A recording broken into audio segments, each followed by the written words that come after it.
All right. Hello, everybody, and welcome to another episode of the Bearded Gear podcast.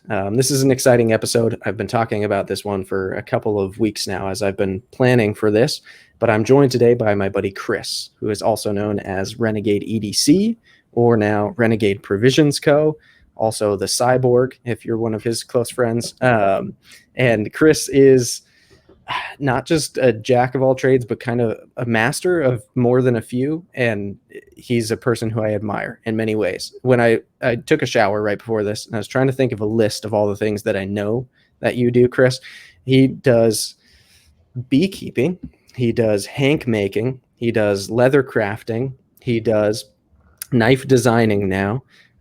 He has a full-time job as like a building inspector or something crazy. And I'm sure you live on basically a farm. I'm sure there's a lot that happens there. You're always working with your hands, splitting wood, doing all kinds of manly man stuff.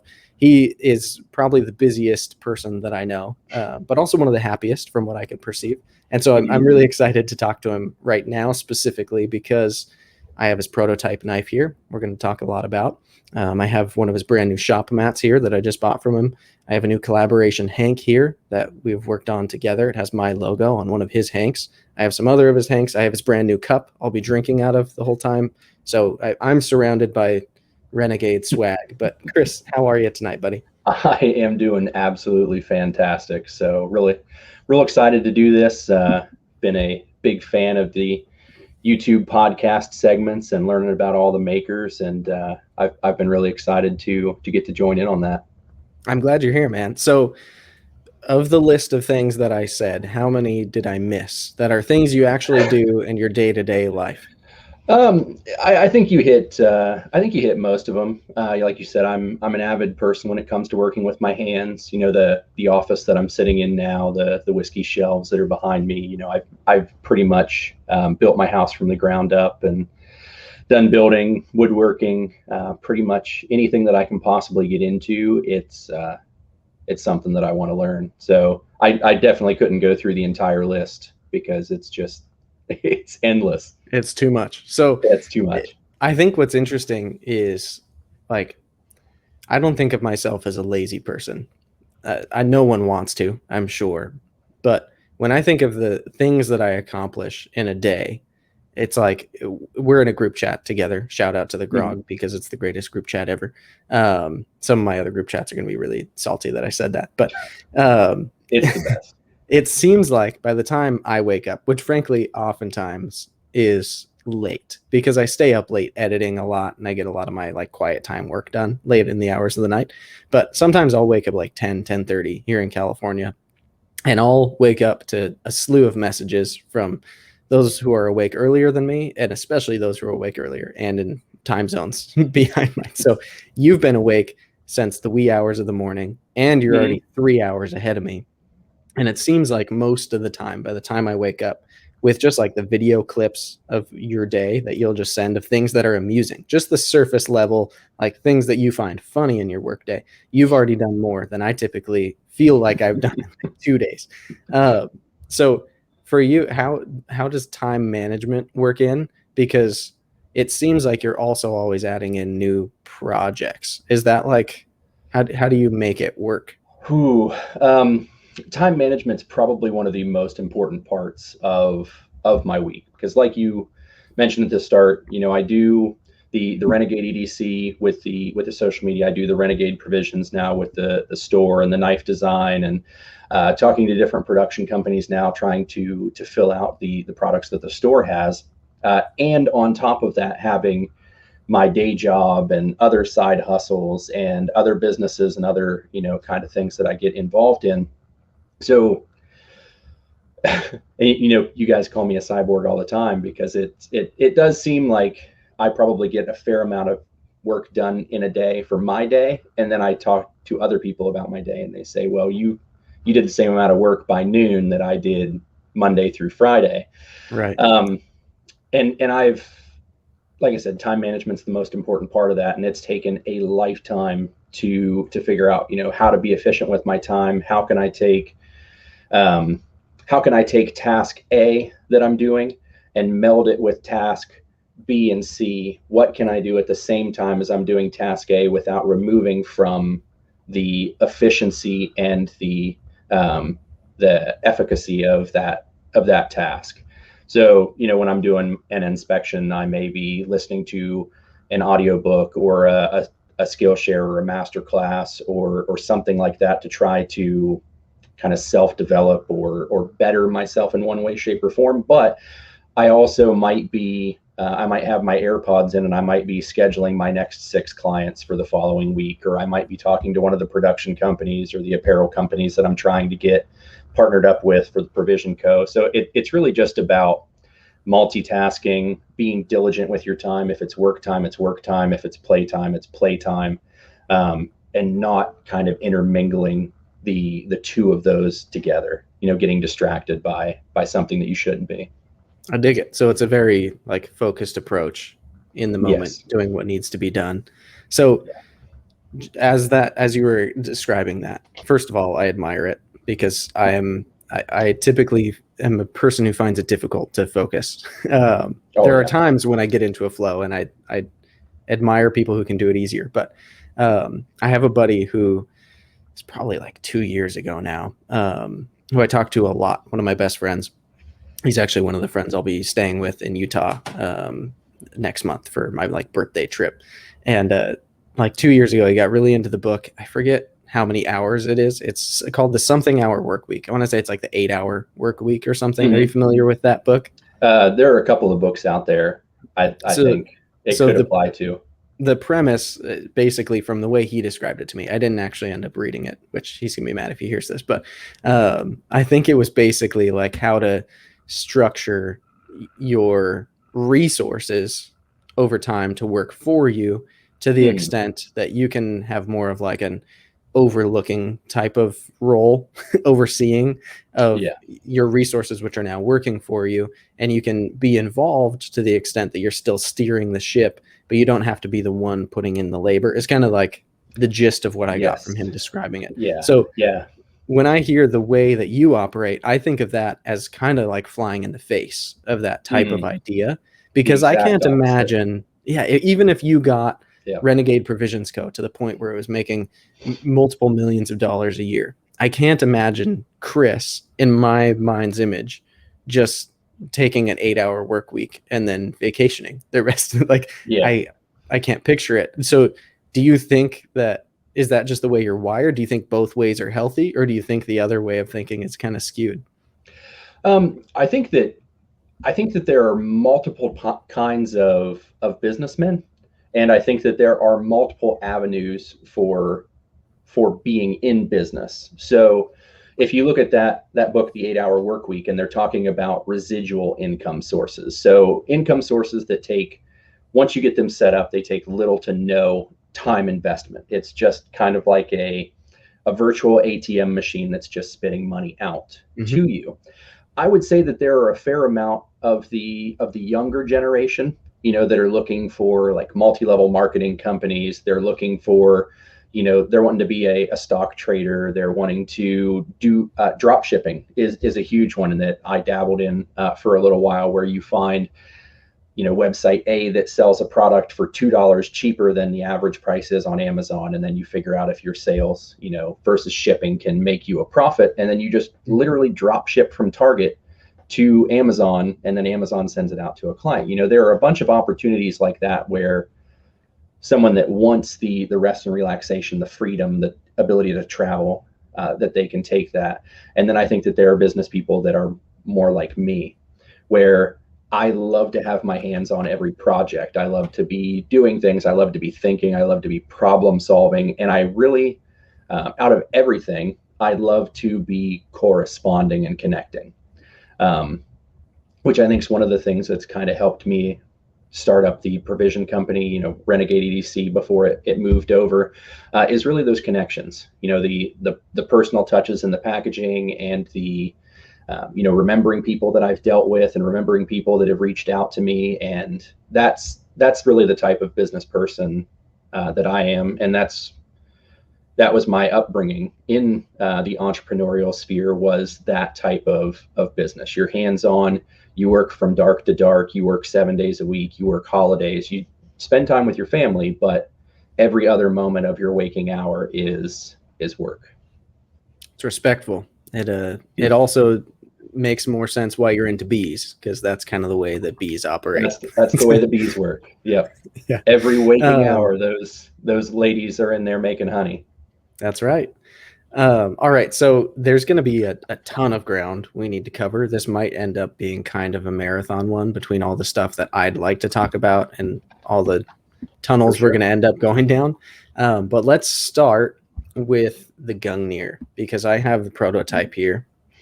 And just today, I shot my full review. It turned into a very long video because with it, I actually unboxed the mat and the hank and this cup I've been drinking out of that I just received from you actually yesterday, but I had just gotten dose number 2 of the vaccine and was a little bit out of it. I wanted to give it the proper, what it deserved, that unboxing. And so it felt cool to do it with it. But the Gungner is your first knife. You've partnered with Riat. They're the OEM who's producing it for you. And so why don't you walk me through, because I already know I did my full review today. I know what I think about this knife. And I've heard you talk about it for a long time now, because in the group chat, you've shared quite a bit about it. And through the process, you've been sharing things. But tell me, why does the Gungner exist? I guess, like, how and why? How did we get here, and why did we come to this place? Well, I think that the reason that Gungner exists is really the reason why a lot of makers or a lot of designers make their first knife. And it's that I'm an avid knife enthusiast. I guess you would call it a fan of knives and all things sharp. But every single knife, both custom and production, that I received had some kind of inadequacy. Something just didn't quite tick the box or the boxes that I needed to. If I found a knife that was big enough to do the hard tasks that I wanted, it wasn't fidgety. And if I found something that was super, super fidgety, I didn't feel like it was strong enough to do the work that I wanted to. And not throwing shade at any of those type of knife makers, because each person kind of has their own avenue and everybody has their own work. So, just like I've thrown shade at people every now and again, both on YouTube and Instagram, where, they talk about, like, why are you using your knife for that? And I'm like, you know what, you can be an Amazon box warrior, and I have absolutely no issues with that. But I work with my hands and I work hard all day. If I have a tool in my pocket, if it breaks, it breaks. If it doesn't, it doesn't. But I want it to do and help me get through my day a little bit more efficiently, a little bit more effortlessly, and maybe have a little bit of fun at the same time. Sure. So that was the reason for designing Gungner. And funny enough, the way that it started was in our group chat. Good buddy of ours, MB Wild, brought up in the chat. He goes, I'd really like to have a couple of guys in here partner up and make a grog knife. And as I read that statement, I just pulled out a sheet of paper and I started sketching away. I'm like, okay, what blade shape would I want? What kind of handle material would I want? Would I want a frame lock? Would I want a liner lock? What, everything that comes together. And within about 4 hours, 5 hours, I had a rough sketch together that I thought, okay, if I was going to make a first knife, this is what it would be. And I shared that picture with the group, just thinking, oh, it's going to be, a conversation piece. And, MB right away, Ricky, Bob, everybody kind of reached out, and they were like, that looks nice. Like, you should probably go a little bit further with that. And that led to more detailed drawings and more analytical drawings and more numerical based drawings. So I'm drawing up the angles and the degrees and going into the minutia of the drawing, and it just kind of snowballed from there. And that's really how it got started. I love it. So before you had ever designed one, before you'd ever put pencil to paper, it sounds like a lot of your like origin story comes from being kind of a collector, right? Yeah, you Hmm. had tried a ton of other things. And I know because I've talked to you for quite a while that you've tried a lot of heavy hitters in the knife world, a Oh lot yeah. of very good, very well received designs that a lot of people really like. So would you say that for this knife you drew any inspiration from other designers, like taking a Oh yeah. conglomeration of things that you liked from other pieces, or was it like you'd learned certain features and you wanted to instill those in something that was already in your head? I think it's a little bit of both. Um, I would definitely say that there are some aspects of Gungnir that pay homage to other makers and some of my favorite makers. Um, and then there are certain things that I think no matter how you draw a knife, so I could have never in my life seen a Vero or a Pena or a giant mouse, and if I drew just about anything that came out to a knife that I wanted, it would be similar to any one of those different makers. But I would say out of all of the knives that I've owned, the there's only probably one that really had an element that I loved so much that I couldn't really envision Gungnir without it, and that would be knives that are designed by Jesper Voxnes. Mm. And I absolutely love his exactly. His utilitarian style blade, his jimping really far forward. I So love that as well. Yeah. I I absolutely like jimping on a knife. And there's only really one knife that I have without jimping that I love. And it's the Arius. It's the one knife that I think has been designed that it fits well without jimping. Yeah, there you Twinsies. go. Um, I think that jimping, especially for my hands that are so calloused, without something that really grips my hand, it feels like it's an ice skating rink. You know, Mm. I'm wearing plastic gloves, and the knife just doesn't stick where it needs to. And with Jesper's knives, I can choke up on that bolster up into that choil. I can get my thumb on a nice part of the blade um, without like pulling my thumb way back into my palm and Right. cramping this muscle. So, like, why would you put, and I know everybody does it, but why would you put the jimping for the It's a, blade right here for when some reason, it's just the agreed upon spot. my thumb has to go so far back that my hand's now going to cramp. Yeah. So, And it's off of the back of the handle to exactly, get there. Yeah. exactly. So having it way up on the blade, you know, somewhere where it makes sense to, at least to me, again, not throwing shade at anybody that puts it there because you know a lot of people probably like it in that location.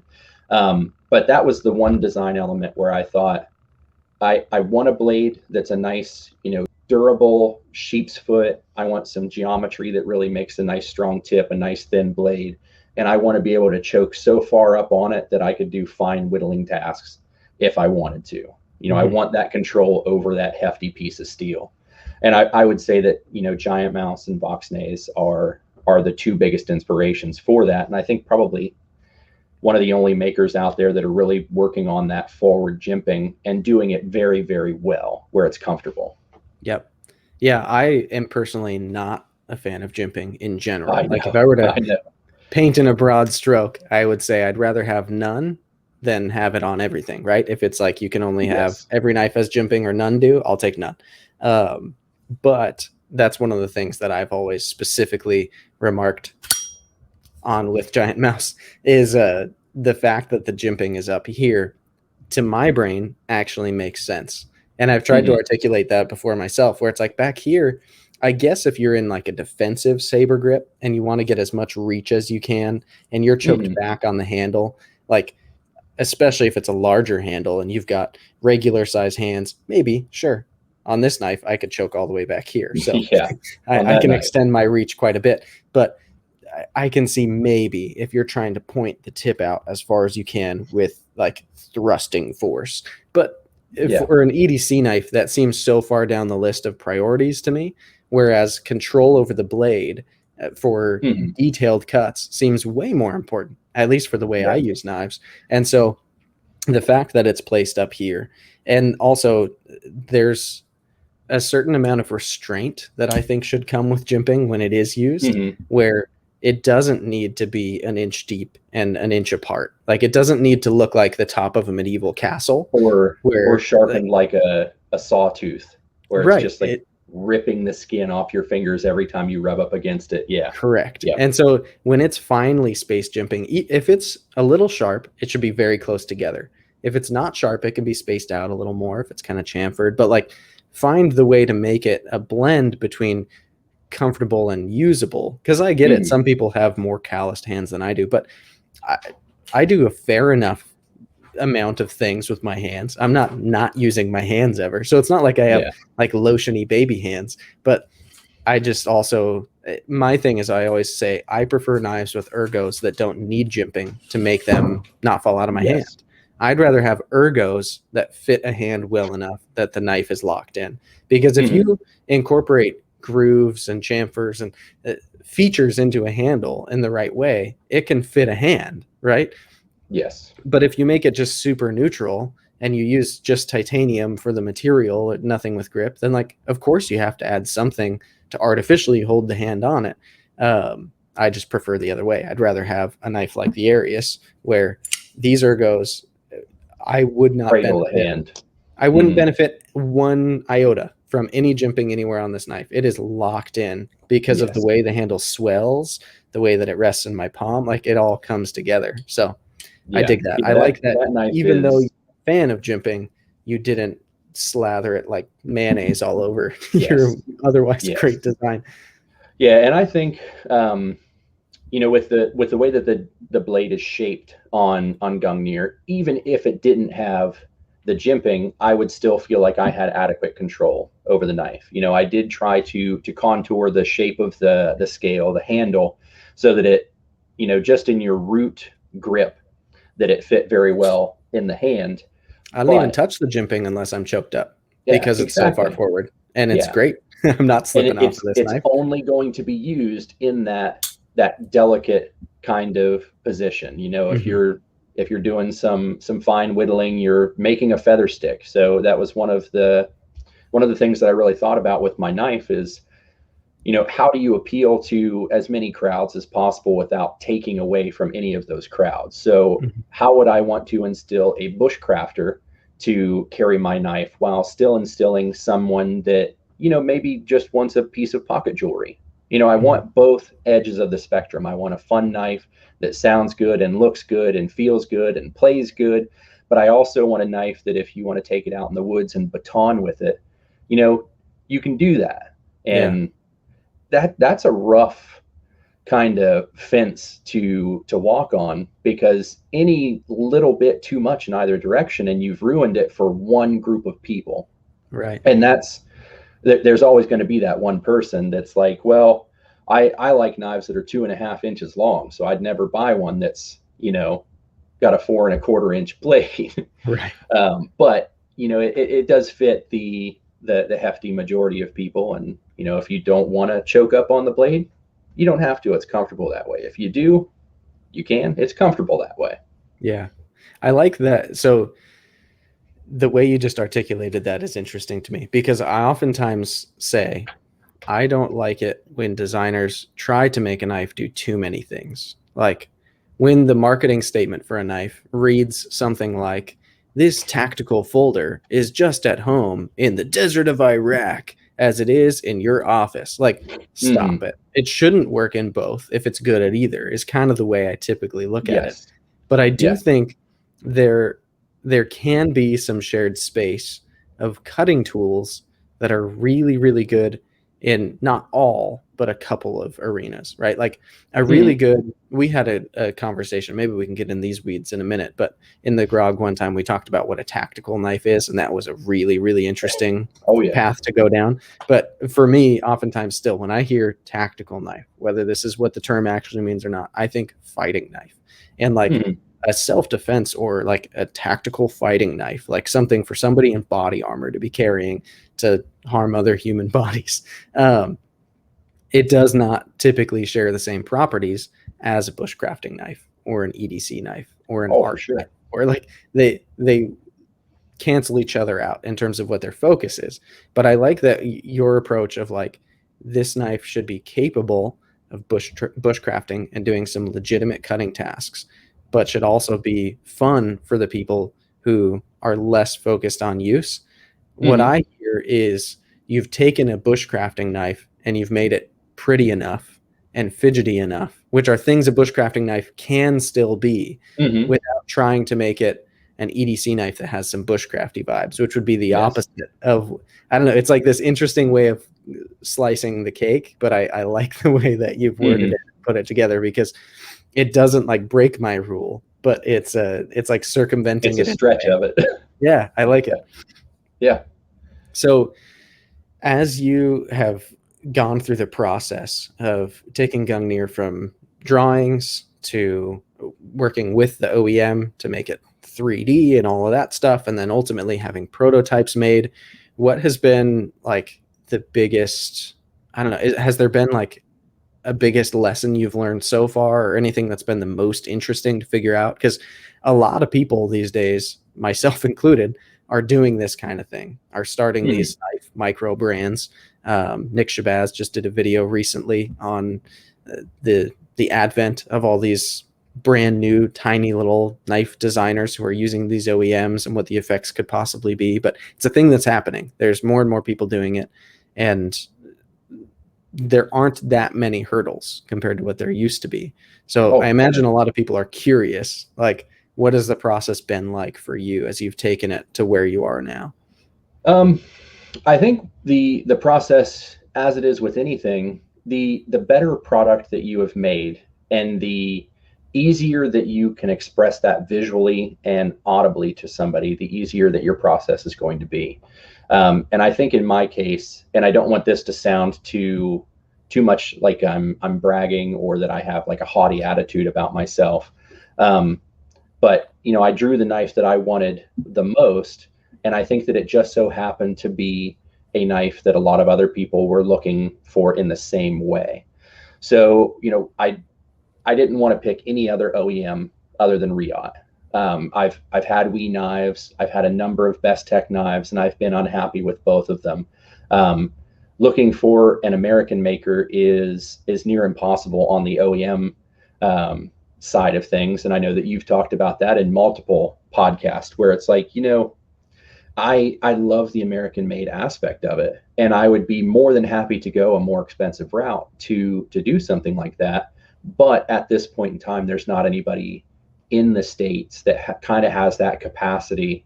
How did MB termed Riot as kind of like the magic dwarves in the mountain that are fusing together the mithril armor? Like, there's just some kind of magicry that they have with what they're doing and how they're doing it. Mm-hmm. So I think that I might be a somewhat of an exception, because I do have schooling in engineering. That was one of the things that I went to school for was civil engineering. So I have an understanding of mathematics and ratios and angles and how things fit together and how this metal grinds up against this metal. And, that's definitely an assisting factor for me. But, going straight to Riot and not thinking about anybody else, I think was also a huge help, because when they produced the prototypes, the prototypes look absolutely amazing. Like, everything functioned exactly the way that I would hope it would. Everything moved easily. I mean, you're taking a giant piece of M390 steel and you just touch that flipper tab and it just shing. Plus the sound it makes when it does it. Oh, it's the carol of the bells, every single time. There is some form of wizardry there, where they took my 2D design, the graphic that I made for it with all the analytical information. They converted it to 3D, and there were a couple of miscommunications that occurred. The ferrule, the fuller on the blade. The ferret, the ferret. That was supposed to be cut through from day one. Right. My original design, my 2D drawing had that as a full cut through with a stair step jimping that kind of cascaded it down to like a pseudo Mayan pyramid.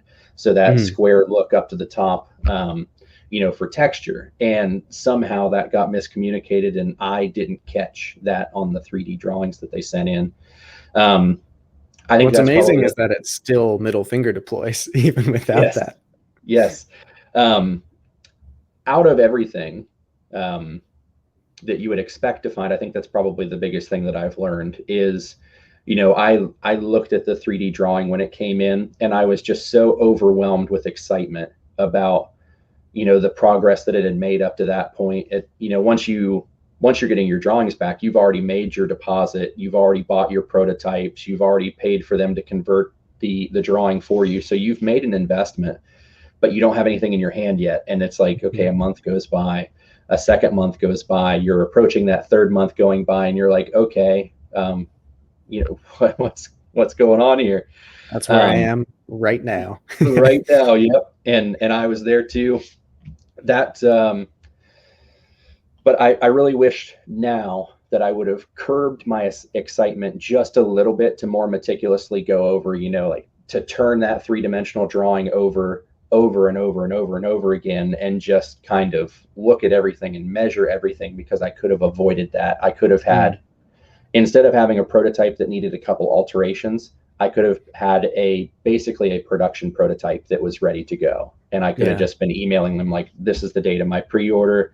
These are the color scales that I want. This is the, whatever, and been done. But now I'm at the point where, everybody's gone through and tested it. People have given their feedback. I've had my little bit of feedback with the knife. I think I've had less time than everybody else has with it, unfortunately. Right.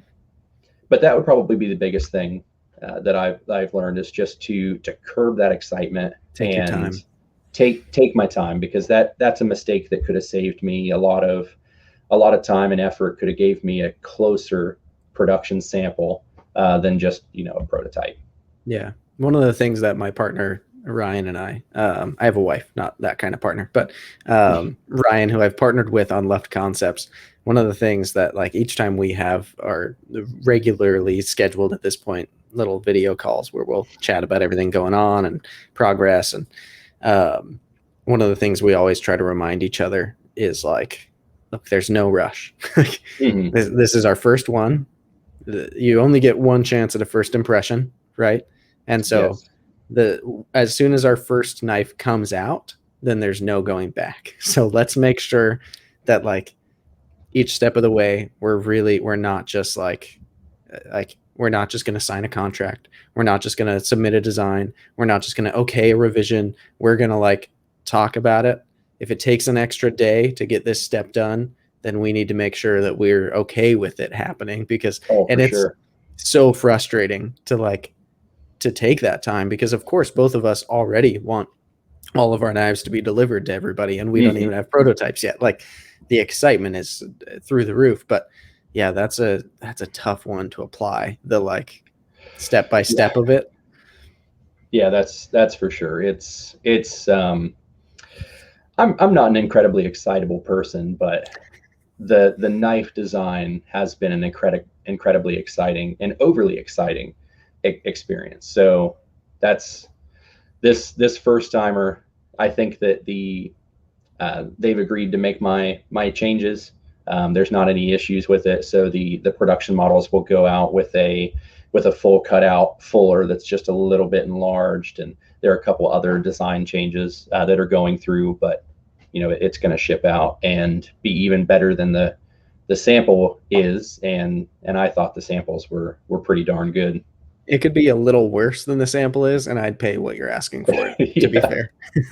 Yeah. And, pricing on the Gungner was a big topic of discussion, both in my inner conversations with myself and in my conversations with Riot, because you look at knives that are in that kind of size category and made by Riot or a very similar maker, and you're not at the 425 price point. You're at the 500, 550. Some of the more well-known names are, you know, pushing 600 plus, Yep. even with the Riot production knives.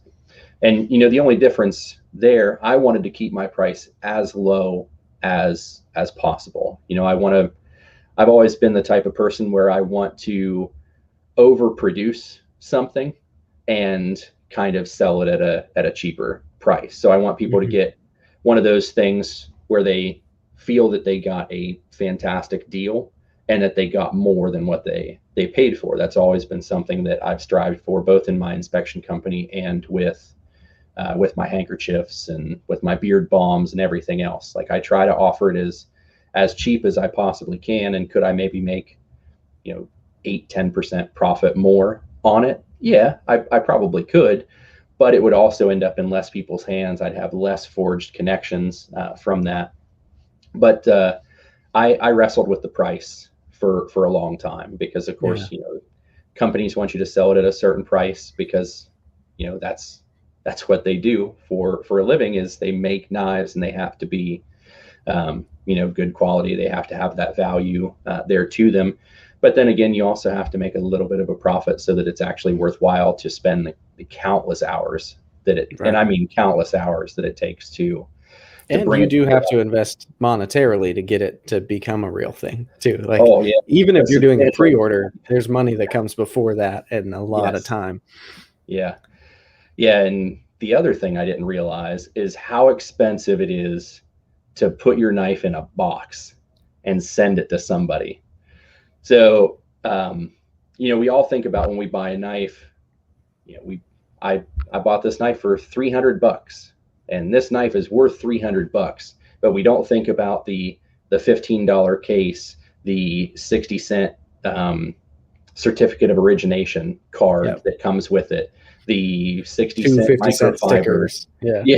yeah, the stickers, and then you have like shipping and handling. So even if you use flat rate, you want to insure every package. Or I'm thinking from my personal experience with handkerchiefs and how many the mail system has lost. I'm like, I can't think of sending out a $425 knife and not paying for shipping. Well, for insurance, not shipping. Well, it's like $5.65 or something per knife just to insure it. on top Like of the $8 and some odd nothing cents else. for the flat rate. Yeah. So, you know, those were numbers that I didn't consider a whole lot of at the beginning, but now as I'm getting closer and closer to the pre-order time, you really got to crunch them. You know, what's this going? What's this going? What's that going? And then you also have to have that coefficient, that loss coefficient. So what happens if the Postal Service does lose something and it takes like 2 months to ever get your insurance money back, if you ever get your insurance money back? Well, you have to make sure that you have extra knives to send out if there's a problem with that. You have to make sure that you have extra money to buy those extra knives if something happens to anything. And very, very quickly, if you're selling the knives for what I would see as a reasonable amount, your profit margin just disappears in a snap of a finger. It's like, okay, well, I'll do my knife sale and then I'll go out to McDonald's to celebrate with my profits. Yeah. No, so that's one of those interesting things. Like, I like that you said a lot of the discussion of how to price it was internal. Because that's one of those things that I always, when I decided, before I'd even put pencil to paper or like decided with Ryan that he and I were going to partner on a project, but just when I'd really had the thought of like, I would like to design a knife privately in my own head, it was like, in what range was kind of the question that I thought, because I have like the ideal range that I kind of play in, but that's also shifting over time. Like, when I started in the hobby, I didn't spend more than $100 on a knife, and then it became $200, and then it became 400, then it was 500, then it was 600. Now I've had some knives that are at 4 digits, which is crazy, but that's just very recent, right? And so for me, it was like, would I want to create something that is my ultimate knife, that is above $500 and can have all of the options that I could potentially want? Or do I want something that's in like my ultimate like user range, like the nice knives that I'm willing to beat on kind of range. Like, is it $300-400, or do I want it to be budget to make sure that everybody who I know and love will actually be able to buy one? Like, Yes. and there's this struggle, at least that I had, where it's like, I don't know, I kind of would love to create a budget knife at some point that can be accessible to a lot of people, but that's assuming people would even want it, like, so ultimately where I landed and agreed upon with Ryan was to make it kind of in that range where you can get a lot of bang for your buck, and you can have like, you can get the materials you want, the type of build that you want, but without being like fancy and exorbitant. Like, it's a worker, but it's really, really nice for a worker kind of thing. Yes. And I'm happy with coming to that, but it's interesting to hear how other makers kind of decide what range they want to play in, because there are segments to this industry, right? And there's some makers that play in multiple, but a lot of them kind of stay in a lane of a certain range. So do you think, as you come out with like future designs, I'm assuming that's in your future, will you play in different ranges, or is this kind of your happy spot about where you are with Gungner? Like, this type of build, is that a Renegade build, or is there? I think I'm going to go into different ranges. I don't ever like the thought of only providing a product that fits one demographic of people. And I don't want to only have a $400+ knife and then make anybody that doesn't, maybe they love my design language. And I've got a couple of Instagram messages where people are like, please make a smaller version of that, in this price range, because we love the design of the knife, but it's a little bit too big. Some people, it's like, what, I would love to buy it, but the economy for me isn't that great, so it's not something that's achievable. And I don't want to leave that group of people out. So there are, to be a little bit of a spoiler alert, I do have 4 2D drawings ready to go into the 3D phase, and I'm kind of waiting for the success of the first pre-order before I invest the money into the second prototype, which I'm going to get a few more of so that I can keep my own prototype in my pocket for more than 4 days. But the next knife that's coming out, it may be a little bit lower on the price index, and it might open it up to a few more people. And then I think that it'll still be, it's still going to be re-op made. It's still going to be the same materials. It's still going to be the same kind of design language. So the people that it appealed to for the Gungner audience are going to like the next one. And the people that like the next one, that might be their thing to be like, what, maybe I will try the Gungner on the next drop that it does. Or, if there are any available, maybe pick it up on the secondary or whatever it might be. But I'd like to have that full spectrum of knives. I think that probably the low end of the spectrum is probably going to be in like the $250 to $300 range. So I don't think it's going to be going much underneath that. But I think that's just going to be the thing that I'm going to have to stick into with on a re-up build that doesn't generally go much lower than that. The titanium frame with the bolster and the M390 blades. I don't think that you're going to be able to go much under. I don't think that 250 is going to be very easy to achieve, if at all. But the $300 realm is probably where the next one will be. Yeah, and name me more than 2 re-at built knives that are under $250. I can't think of one, actually. Yeah, so probably the closest thing to it would be the Peñas at like what, $298. At $250, there was this Urban EDC Supply Vox F 5.5, which is a re-at build. Yeah. And this is specs wise really similar to what my knife is going to be. Smaller, but similar, right? Nested titanium liners and 390 blade, that kind of thing. But yeah, other than that knife, yeah, there's a few under 300, but that one I was surprised that they were at that price point, being a re-at build knife. I imagine Urban EDC Supply on it, and it's 300 plus. Yeah. And I'm sure their order size, the quantity was much larger than the MOQ that we're ordering on because it's our first time. Okay, so we've talked a good amount about the Gungnir. To put kind of a bow on that, I'm sure it'll probably pop back up. We'll talk about that knife a lot more. But before we move on from it and start talking other things, why the name Gungnir? I have always been a tremendous fan of mythology of all kinds: Egyptian, Celtic, Norse, Greek. It's just always been something that really truly interests me.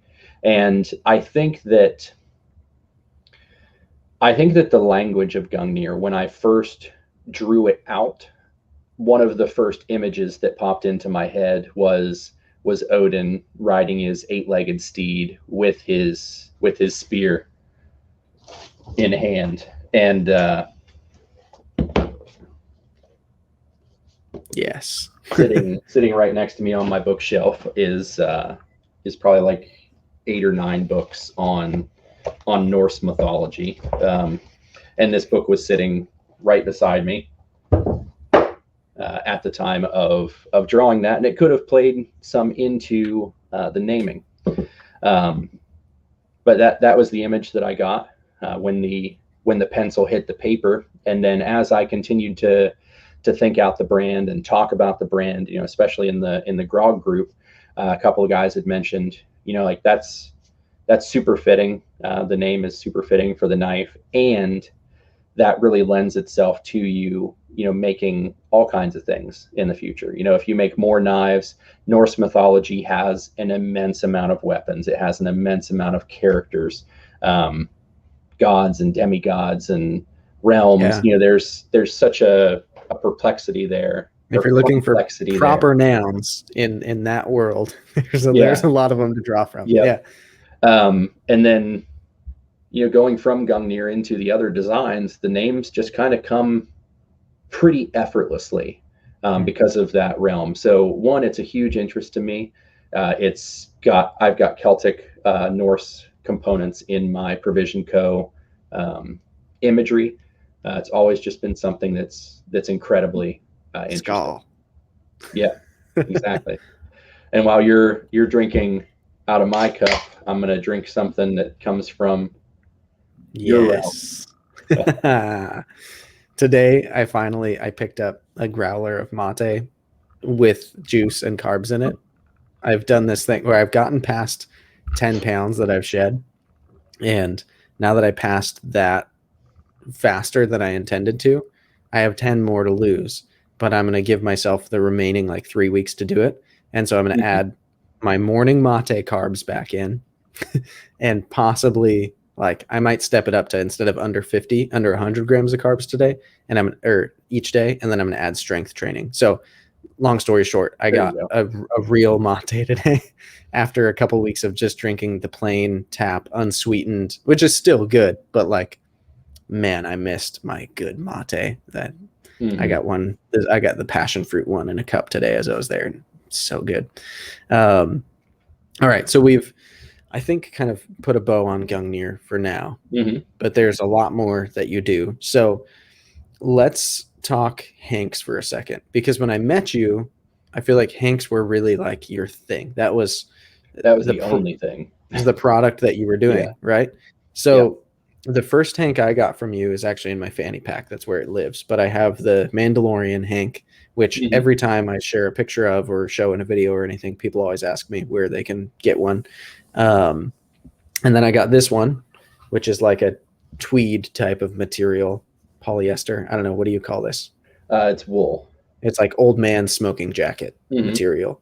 And this hank is actually probably the only hank that I've ever carried more than 5 times in a pocket. And it's been like 30 times. I carry this hank kind of a lot. It's the go-to one that I'll actually put in pocket on the days where I want to carry one.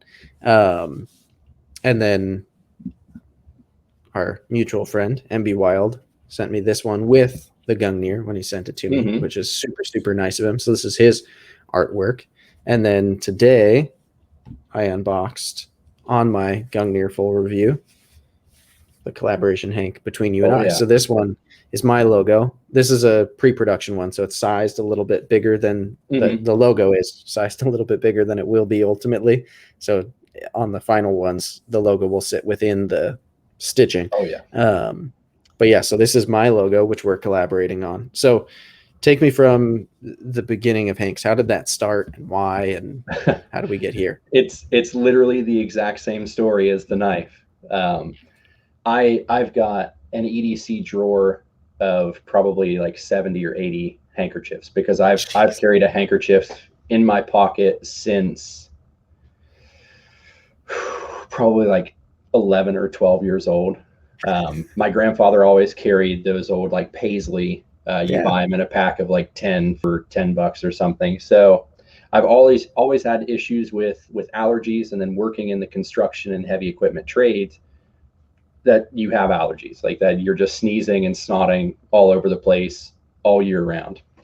So I started carrying handkerchiefs, and then I started moving from it just being a piece of utility to kind of something like everything else. Your watch explains who you are, and your knife explains, and your leather explains who you are. The handkerchief kind of melded into that as well. I found Hanks by Hank years and years ago, probably about the same time that he first started. Like the handkerchiefs just started popping up on Etsy, and I started buying them. You know, Super Mario and whatever he put out that had interests to me. And it continued and continued and continued, and then the pandemic happened last year. And being an entrepreneurial type of person, I just thought, okay, well, what's going to happen to the housing market? What's going to happen to my primary business as these lockdowns start rolling out, as things get crazier and crazier? Like, where might my revenue stream go? And I thought, okay, well, what can I do if I'm locked down at home? What's something that other people might be able to buy? What's something that's within my power to do, within my wheelhouse? And being part of the EDC community at that time, I thought, well, okay, I don't see very many American makers doing these microfiber backed handkerchiefs. Like there were a couple over in the UK and Germany, I think one in Australia, and I think there might have been one in the US at that point in time, at least that I was aware of. So I thought, well, I can make a go at that. So pulled out my wife's sewing machine, kind of retaught myself how to sew, how to cut the fabric, how to, every detail of it, try to perfect it as much as possible. Posted a couple things to Instagram. It just happened to be cloth types that people liked. Of course, the DMs start rolling in as soon as somebody sees something that's Star Wars or Embrace the Wild or whatever it was.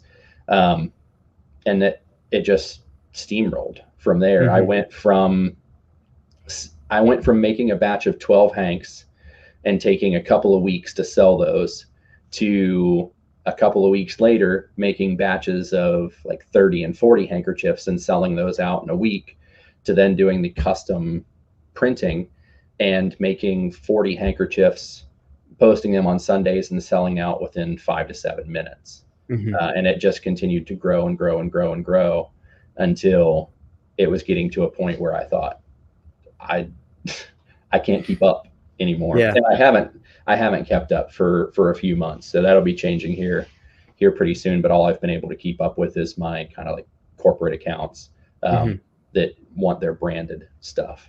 Yeah.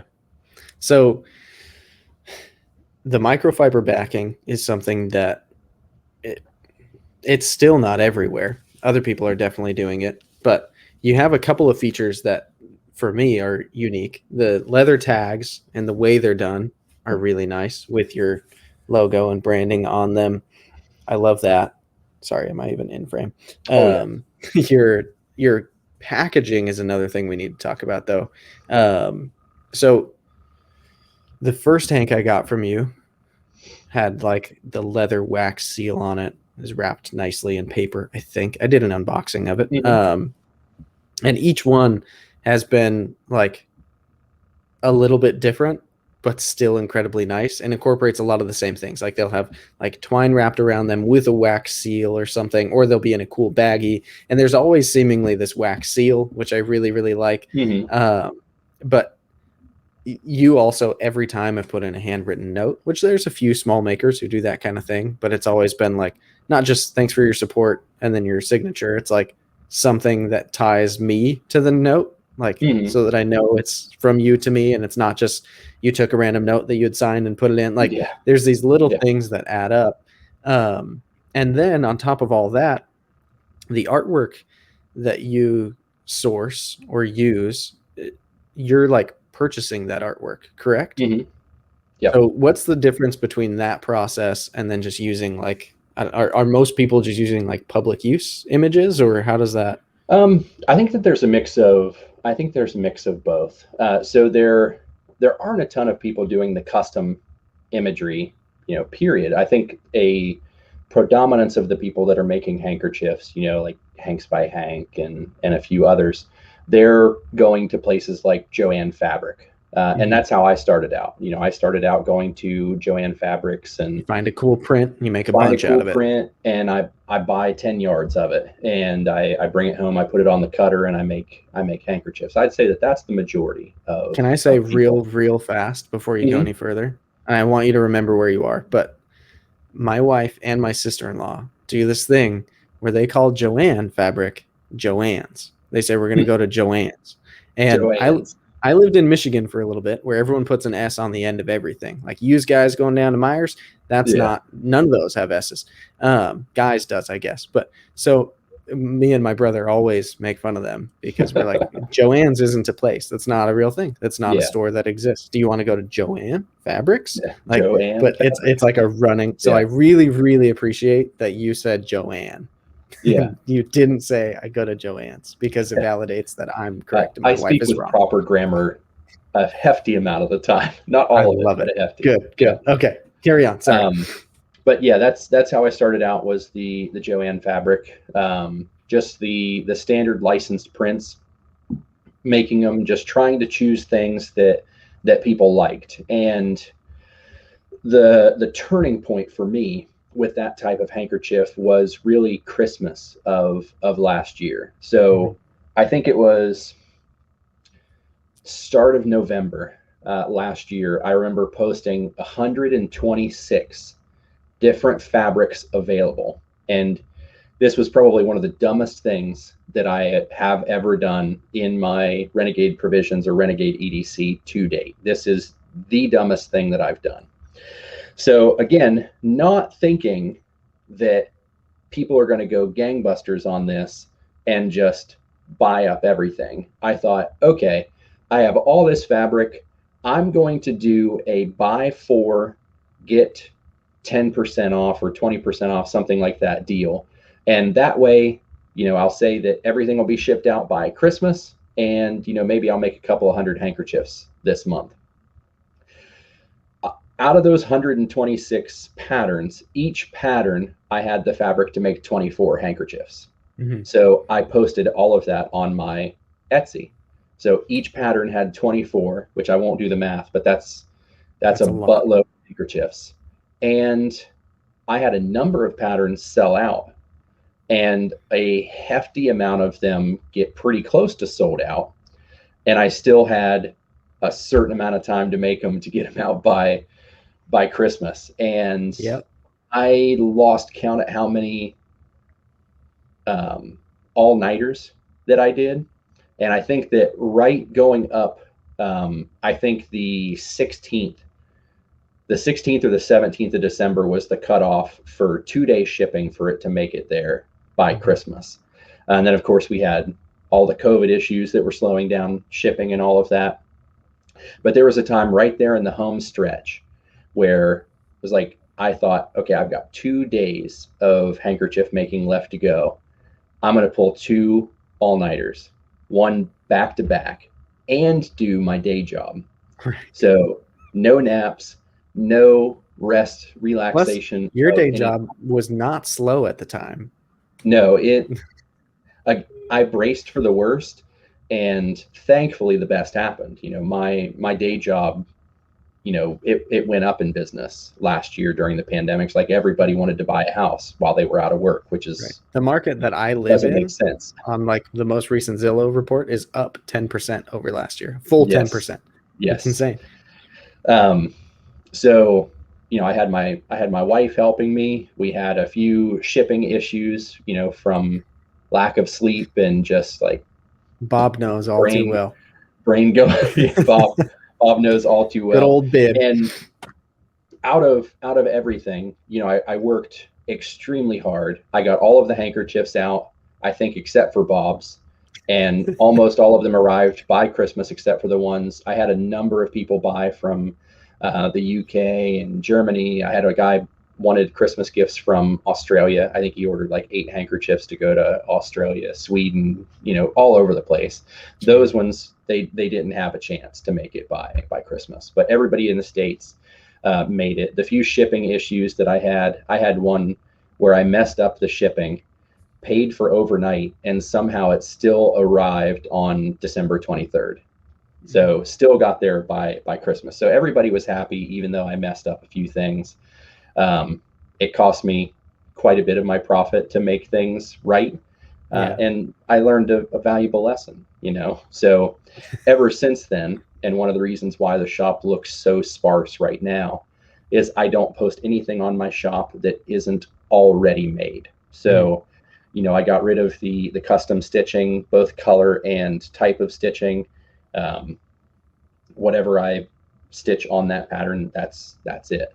But whatever's on the website is made, prepped, ready to go. All I have to do is print labels, write the letter, package it, send it off. That was a huge learning experience for me. I bet. Yeah.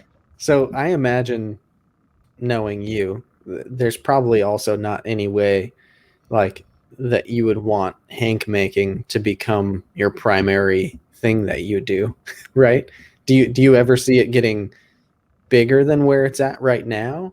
Or I do see it getting bigger in some way, shape, or form. And there have been things that I've tried to do. I've looked at hiring people to sew handkerchiefs and do different things, that I might not have time to get to try to keep, numbers coming out, products coming out. But we have this unfortunate kind of vortex right now where people are getting paid so much money to stay home that as a business person that wants to make, still a little bit of profit, I need to make a profit and to keep the company going. At this point, you almost can't pay somebody enough to get them in unless they have a willingness to just want to come and do that. And it seems like my rural area is kind of having an issue with that shortage of labor, but plethora of jobs kind of issue. But one day I definitely see expanding, maybe having some employees that do sewing and employees that do shipping. But there's always that part of me that kind of doesn't want to let go either.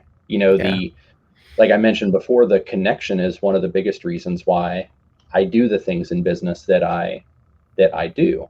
Writing out those notes to somebody, writing it out to you and saying, how much I appreciate the support and, how much I've enjoyed providing products and growing friendships. I've had a couple of people message me after receiving their letters, and, they may have commented on my Instagram post 9 months ago, and then they just bought a handkerchief 2 weeks ago. And in the note, I said, I kind of always figured that you'd be purchasing this after you made that comment on my post back in July of last year. I hope that you enjoy it as much as I enjoyed making it, some kind of like, message okay, like that. stalker, take it easy. Yeah. Yeah. And just to let everybody know, I'm not a stalker. I've just got like not an eidetic memory, but relatively close to it. The steel trap up there. Yeah, I do remember quite a lot. So when somebody like reaches out to me, somebody talks to me, I tend to remember it. And then when the order comes through and I see the name, typically it'll jog that little. I wish I was better at that. I'm not. A lot of people. I think a lot of people do, and it's frustrating for some of the people close to me that I have such a good memory. Yeah. I feel like my memory can be jogged fairly easily. Like if I've spoken to somebody before and they say, "Remember we talked," like then I can then not just surface level remember, but I can remember details of what a conversation was, stuff like that most of the time. But to just like passively recall based on just one little kernel tidbit, like a name, Yeah. nope. You could tell me Yeah. their Instagram handle, which is probably what they talk to me under, and I still wouldn't know. Yeah. It's impressive. Um, okay, so Hanks, I feel like we've covered that ground pretty well. I've said Yep. in each of my I did Yeah. one For review of those your Hank, I think. for those Yeah, people there we wanting go. Mando, it is coming back along with a couple other Star Wars patterns that'll be very, very interesting. I love it. Yeah, I've said I think the Mando one was the one that I did like an actual review on, and then each Mhm. of the other ones I've shown as I've gotten them. But another review of your Hank would be me saying again that I love it. But yeah, they're to me they're just I until your Hanks, I had never purchased a Hank. I'd been Mhm. given a number of them, having been in the community, like in some random giveaways, like they were just included, or when I started the channel, a couple of people, hey, can I send you just for you to show on the channel? Like, sure, yeah, send me one. Mhm. Um, but even now, like, I don't know, I'm at this point with products like that, Hanks and like leather stuff, where it's like I've got a couple of friends who are the makers in that space that I really like. And it's Mhm. not to say that other makers aren't capable of making things I would love, but like I don't need someone else to send me Hanks, even though I'm Yeah. sure there are probably some great people who do it. Like I, I'm sure you'll come out with some new designs here and there that I will think are cool enough and interesting enough that I'm going to want one.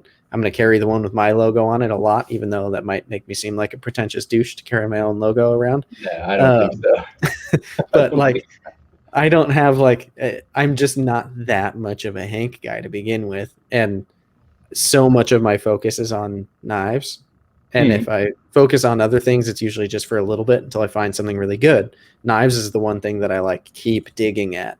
And so the idea of like going down a rabbit hole of finding more Hank makers or for more leather Yes. makers, like it just doesn't do much for me. But I love having friends like you who do something like that, are specialized at it, and Mhm. make things that resonate with me because I do appreciate the products. I'm just not like you said, you have a drawer of freaking 70 or whatever Hanks. Yeah. Uh, that's not me. Yeah. I've That's got not even a counting. few. That's non-me Hanks. Like that's Right. handkerchiefs from everybody else. Because I do try. I like to own a little bit from everybody. So every time I see a new Hank maker on, like the Best Damn EDC Discord, or I see somebody's post on Instagram, catches my eye. Like I'll buy one of their handkerchiefs because I want to support other makers just as much as I like being supported. And really thoroughly believe that there's enough business out there for all of us to be taken care of. There are a lot of Yeah. people out there that like handkerchiefs, but I've received some really nice handkerchiefs, and I've received some, kind of off handkerchiefs. Some people are brand new at making it. Some people are even more veteran than I am, and I'd still say I'm pretty well rookie, um, even though I've really invested a lot of time and energy and money. Like I've got some of the better equipment and things like that. But it's really interesting to see the diversity Yeah. of makers and what they do. So would you say that the Hanks naturally led to leather, or is leather like a different thing? Because I've got here, I'll move my Um, leather something that I did in the past. Very long time ago, I did hand tooling of leather. Oh yeah. so this is my brand new one. You've got my logo down in this corner in Hmm. the slot for while you're working on knives. It's like a topographical Nice topo overlay, pattern. which I Oh yeah. freaking love, which will also And be your the background pattern on this is Yep, topo as your well. favorite green. Yep. And then the back is this really nice brown. I said in my unboxing, I was like, I don't know leathers. I'm a leather idiot. Yeah. So I don't know what the differences between leathers are. I can tell this feels really nice to me, but what leather do you use back and front on this? So that is a American bison on both sides, and American bison Yeah. is really what I've. Because cow's Uh, not good enough for me. It's just a little bit different. I think that the buffalo feels. I guess I can't even really put a finite answer on what I think it is. When I feel cow leather or calf leather, kangaroo leather, bison leather, they all definitely have a different textile feel. There's a different haptic response that you get from your fingers. Hmm. And when it came to trying out all of them, buffalo was the one where like I grabbed a hold of this whole hide, which is like 50 pounds of leather in this huge thing. When I grabbed a hold of the buffalo hide, there was just that kind of eureka moment when Mm. when I felt it. You know, just like picking up a grail knife or a knife that you know maybe didn't expect to be phenomenal, and then it turns out to really be. Buffalo was that for me, and the buffalo that's in your mat and all the mats that I'm making is also free range buffalo. Mm. And I'm not like a PETA throw blood on people naturally because I'm What? making stuff out of leather. Um, but but when I I don't think think about anyone who knows you at all would would say PETA. even. I don't think anyone who's even listened to an hour and 10 minutes of this would have deducted that you're a super PETA Yeah. type of guy. But Yeah, it takes a whole like 5 seconds on my Instagram profile before you see like a 3 pound tomahawk steak all of on your the smoker. Traeger constant, Yes. just Traeger porn going on. Yeah. Um, but there's some aspect of like buying a cage free egg.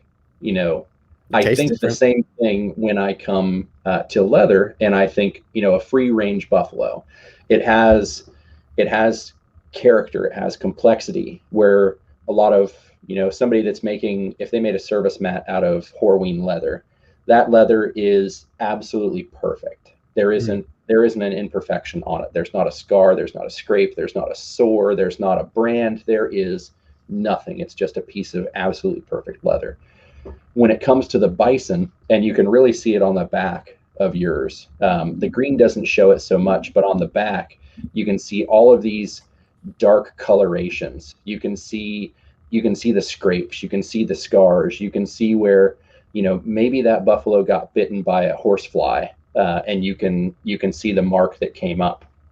And some people will say, you know, well, that's just shitty leather. Um, but I think a lot of other people will see that character. Mhm. You're seeing the life of the animal. You're seeing the enjoyment of running, free range, so to speak. There's Yeah. a certain kind of iconography that goes with that for me when I'll I'm say it crafting definitely feels the like it leather. has kind of a heft to it as well, which Yes, for being it's a a work dense mat leather.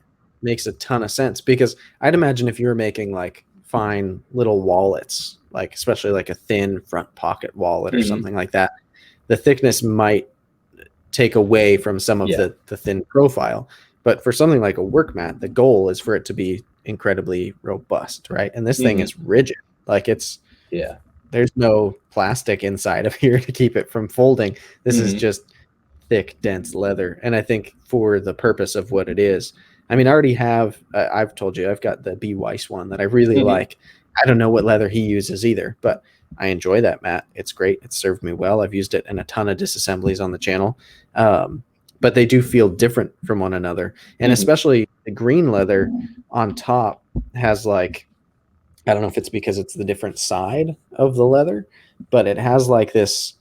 I don't know. I almost want to define it as like scaly, but there's this fine Hmm. grain, like almost porous texture to it that gives Yeah. it like this grip that I'm really stoked is on the surface of this because for Hmm. a surface to work on, it seems a little bit less slick than like the Yes. bottom side does. And I don't know, it just seems really well thought out considering you've been making these for what, a month? Yeah, it's probably been about a month and a half, 2 months that I've been making the mats. But like I said, leather was something that I did back in high school, early college. It was one of those kind of like fly by night hobbies where I bought a few hand tools. Um, I have a bad tendency of wanting to do a new hobby buying a whole bunch of stuff to do it, learning enough to be, I would say, better than average, and then losing interest and moving on to the next thing that I want to learn. Mm. And it's been one of those kind of like ADHD kind of plagues on my life, and also a blessing. So again, my friends typically poke fun at me because you can probably literally bring up any kind of topic, and I will have either done it or know somebody directly that's done Right. it. So You've got a story for it at the least. Exactly. And a lot of people think, well, that's like the one upper kind of mentality. You know, any story that you've got, I've got one to match it. But it's just because I've had that interest in the pursuit of knowledge, the pursuit of trades, and understanding how to do things that Seems like a side effect too of being busy. Like oh yeah, being a very not lazy person, you actually have more experiences than somebody who, like, if you sit inside and play video games all day, you have a lot of stories about video games. But if you're yes, somebody who's curious and also can't sit still, then you have a lot of experiences in the real about world, literally because everything else. not sitting still means you're Yeah, constantly going places. So I like that. yeah. Um, but the leather is something that I enjoyed back then, and it just seemed like a natural progression to go into from the handkerchiefs. It's like, you know, what else do I want to make? Now I'm going from Renegade EDC to Renegade Provisions Company. Well, Provisions Company can't just sell handkerchiefs. Like, Mm-hmm. what do I want to fill the store out with? And leather was the first choice. And ironically enough, one of the other Hank people over in the EU, I think I posted the coin slip wallet, which was the first wallet that I made. Mm-hmm. And the same day, I think within like a couple of hours of me posting it, the other Hank guy posted a minimalist front pocket wallet. Not a coin slip wallet, but still. And I sent a message out to him like, wow, great minds think alike. Who would have thought we'd both offer leather? And then it wasn't, you know, a few days after that, and he was talking in one of the groups that we're in about getting a laser, and I had just placed my order for my laser engraver. I'm Right. like, are we tied together? what's going on here? You've got a doppelganger overseas. Yeah, we both did camp mugs. We both did leather. We both kind of are in the same handkerchief tier. You know, his custom printing. I think he does like a cork tag, not leather tag, but I think he does a cork tag, microfiber backing, and then he's like branching into all the exact same stuff at the exact same time. Like there's some kind of connected mind thing going here. Yeah, that's interesting. So the laser is something we should touch on too, because the way that this topo pattern and my logo are on here is laser work, and I really dig it. I think it turned out awesome. Oh yeah.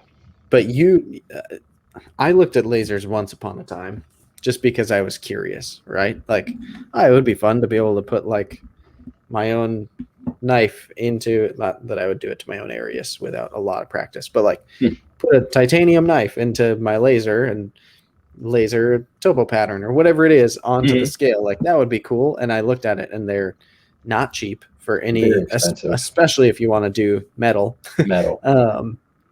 But yeah, it's like a full on thing that you've got to purchase and then also learn how to use. It's not like you just press a button and it has loaded every type of pattern you could possibly want. It's kind of like a CNC in a way that you've got to like Yes. program in a design, right? So was that something that interested you before starting the leather, and the leather was an excuse for it, or? I think it was something that came up because of the leather. So when I first started the leather, I was first making the coin slip wallets. Everything was 100% cut by hand. So I'd have a paper stencil. I would trace everything out, and then I'd pull the straight edge out and cut everything. And I very quickly, much like the handkerchiefs. So when I first started the handkerchiefs, I had just a run of the mill, like buy it at Joanne's kind of sewing machine, you know, just like a couple of $100 machine. And it very quickly, I found out that it wasn't fast enough. It wasn't strong enough. It wasn't durable enough. So I upgraded to, you know, more of a industrial style machine. Same thing happened with the leather. My ability to take the time out of my day to make a coin slip wallet was superseded by the amount of demand that I had almost immediately for it. So again, there weren't a whole lot of coin slip options out there outside of just a standard coin slip, not attached to a wallet or not attached to an organizer. So when it hit the market, I had like 13 or 14 people that wanted one. Well, it took me, 20, 30 minutes to get everything cut out, edges beveled, edges burnished, and then another 10 or 15 minutes to glue everything and let it set and clamp it, and then another 10 or 15 minutes to hand stitch everything. And I quickly found out that there wasn't a value that I could put on that wallet that really justified the amount of time that I was taking away from all of my other enterprises. Because at the end of the day, my primary profession is my bread and butter when it comes to monetary gain. Of course. And to be quite honest, I don't think that it would take years and years of expansion for my handkerchiefs, my leather, or anything else to replace the hourly income that I can get from my main profession. Mm-hmm. So I got to the point where I was thinking, how can I expedite the time that it takes me to produce this while also adding an edge that not everybody else has? What's something that I can do that's different from the whole spectrum of people making things? So I thought, well, I could buy a clicker press and I could get dies and I could cut out the wallets that way. And then I could have a stamp. Well, that's what everybody else does. They have a maker's mark, it stamps on the wallet, they've got dies, they clicker press everything. I thought, okay, well, that's been done. What's something that people aren't doing every day? And that came down to the laser. Like, okay, well, I can get the laser can cut the leather, the laser can engrave whatever image I want to, I can do patterns, I can do this, I can do that, I can prototype new leather things. So it just seemed like the most realistic and intelligent option to go forward to invest my money in something that maybe not everybody else in the market is doing, other than the other Hank guy. I found out. And then going from that, so the decision to go with the laser instead of the clicker press, and each one of them has their pros and cons to weigh out. But going from just owning the laser to how do I implement this in a way where, again, not everybody is doing it. And fingers crossed. So the last time I did an interview like this with Ricky in his Instagram story, I gave a whole bunch of these like trade secrets for my company. And I think it was within like 2 weeks, all of a sudden I saw like a whole bunch of new packaging pop up on Instagram and a whole bunch of new wax stamps pop up on Instagram. So everybody don't go out and buy a laser and start copying me. But it went from just owning the laser to how do I implement it in a way that other people haven't. So I thought, well, a service mat's a nice, easy task. It's something that I can make. It's something that, not everybody's doing, and I can put my own twist on it. I can do all of these custom art images, these clip art images. I can do the special designs that make that service mat more that person's. So again, going back to the connection, I have a connection with that mat that I made specifically for you. So like I went to an SVG site and bought that topographical image because I thought, well, if I'm going to make a mat for Jake, it needs to embody, his hiking and his logo. Like it has to be him.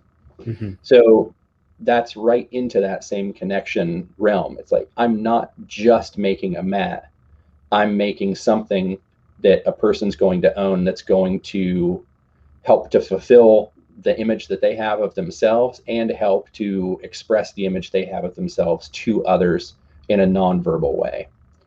And that laser really helps to do that. So I have another guy that is just head over heels about the Mandalorian and Star Wars. So I made a service mat that had the Mandalorian helmet, and I got into Photoshop and I made some imagery that looked like blaster scorch marks, and I like really gussied it up. And then in the parts bin, I put Baby Yoda, like hands on the bottom of the parts bin, just peeking over the top. And Yeah. Like he it's his saw it. pod. Yeah, exactly. He saw it, fell in love with it, and he's like, I don't want you to post that anywhere. He goes, I'll pay you whatever you want. He's like, I want that. And then he no sooner bought the mat, and he's like, how about a wallet to match it? How about a coin slip to match it? Can you do a leather coin to go in the coin slip to match all of it? And again, that was one of those eureka moments where I just thought, this guy has been looking for all of these EDC items that fit him, the image that he has for himself, the mental image he has of the interests, the things that he's interested in. And I was the only maker that he could reach out to, and his excitement just exploded into wanting me to make one of everything that I possibly could for him. And not only is that great for me in a business sense, but that's really great for me in like a feed your soul kind of sense. You know, because you're going to lose interest in making something if you're not feeding your soul with it at the same time. You know, making leather's monotonous. It's calming, but it's monotonous. Sewing handkerchiefs is calming, but it's monotonous. It's probably one of the most boring things that you can do for a solid 8 or 10 hours is just sew squares. I don't know that I could do it for 2 hours and not lose my Your mind. eyes glass over and you start drooling a little bit after. Better have some really good music on. Yeah. But the laser really helped me to make additional connections with customers, with clients, you know, maybe future friends and acquaintances on Instagram through an item that I made. And I'll continue to see, you know, every time that guy posts about his Mandalorian stuff, or there was another guy that bought a John Wick mat. And every time I see that John Wick mat with his special coin and his Microtech John Wick special edition Ultratech OTF knife, every time I see that, it gives me one of those just feel good moments. Yeah. Because you can see the connection that somebody formed with it instantly, and then I feel that connection because I gave them something that they really, really enjoy. Yeah. I imagine it's kind of like you're putting in, even though it's a product that you're selling, you're intermingling it with like this aspect of gift giving. Like it draws on that. Got a little bit of love in it. Yeah, it takes that same kind of emotional pull. Like if I have given my brother a knife and I see that he has it in his pocket, that makes me feel good that he's carrying the knife that I gave him and that he's getting use out of it. He's enjoying it, or any gift, right? Like it's like the idea of for Mother's Day, like writing your mom a really nice card instead of just buying her something, because like there's a thoughtfulness and a personal touch that comes from like a handmade, like I made this for you, you know? And so the idea that like specifically for mine also, I did not commission you to make this mat. You sent me a picture of my logo lasered on this green color and then sent me a picture of topo pattern, and you were like, I can make this for you. And I was like, tell me how much it is. Like I couldn't not have it once I'd seen that you had gone through the trouble of figuring out how to laser my logo.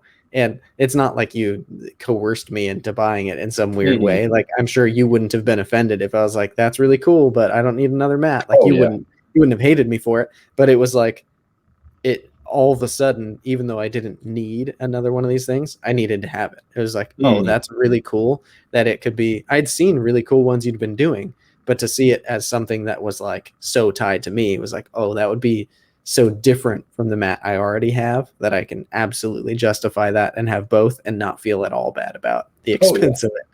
Yeah, exactly. And that's tricky for me. If it's not knives, like there aren't many products that I buy repetitiously like that. Okay, so we've talked leather, we've talked Hanks, we've talked Gungner. The only product I have in front of me that we haven't talked about really is the camp mug, which is brand new. We can talk about this for a minute, and then we'll probably dive into knives in general. So where did this come from? So the camp mug was really just, you know, one of those. It's probably the only product that I just thought, hey, it'd be cool to have it.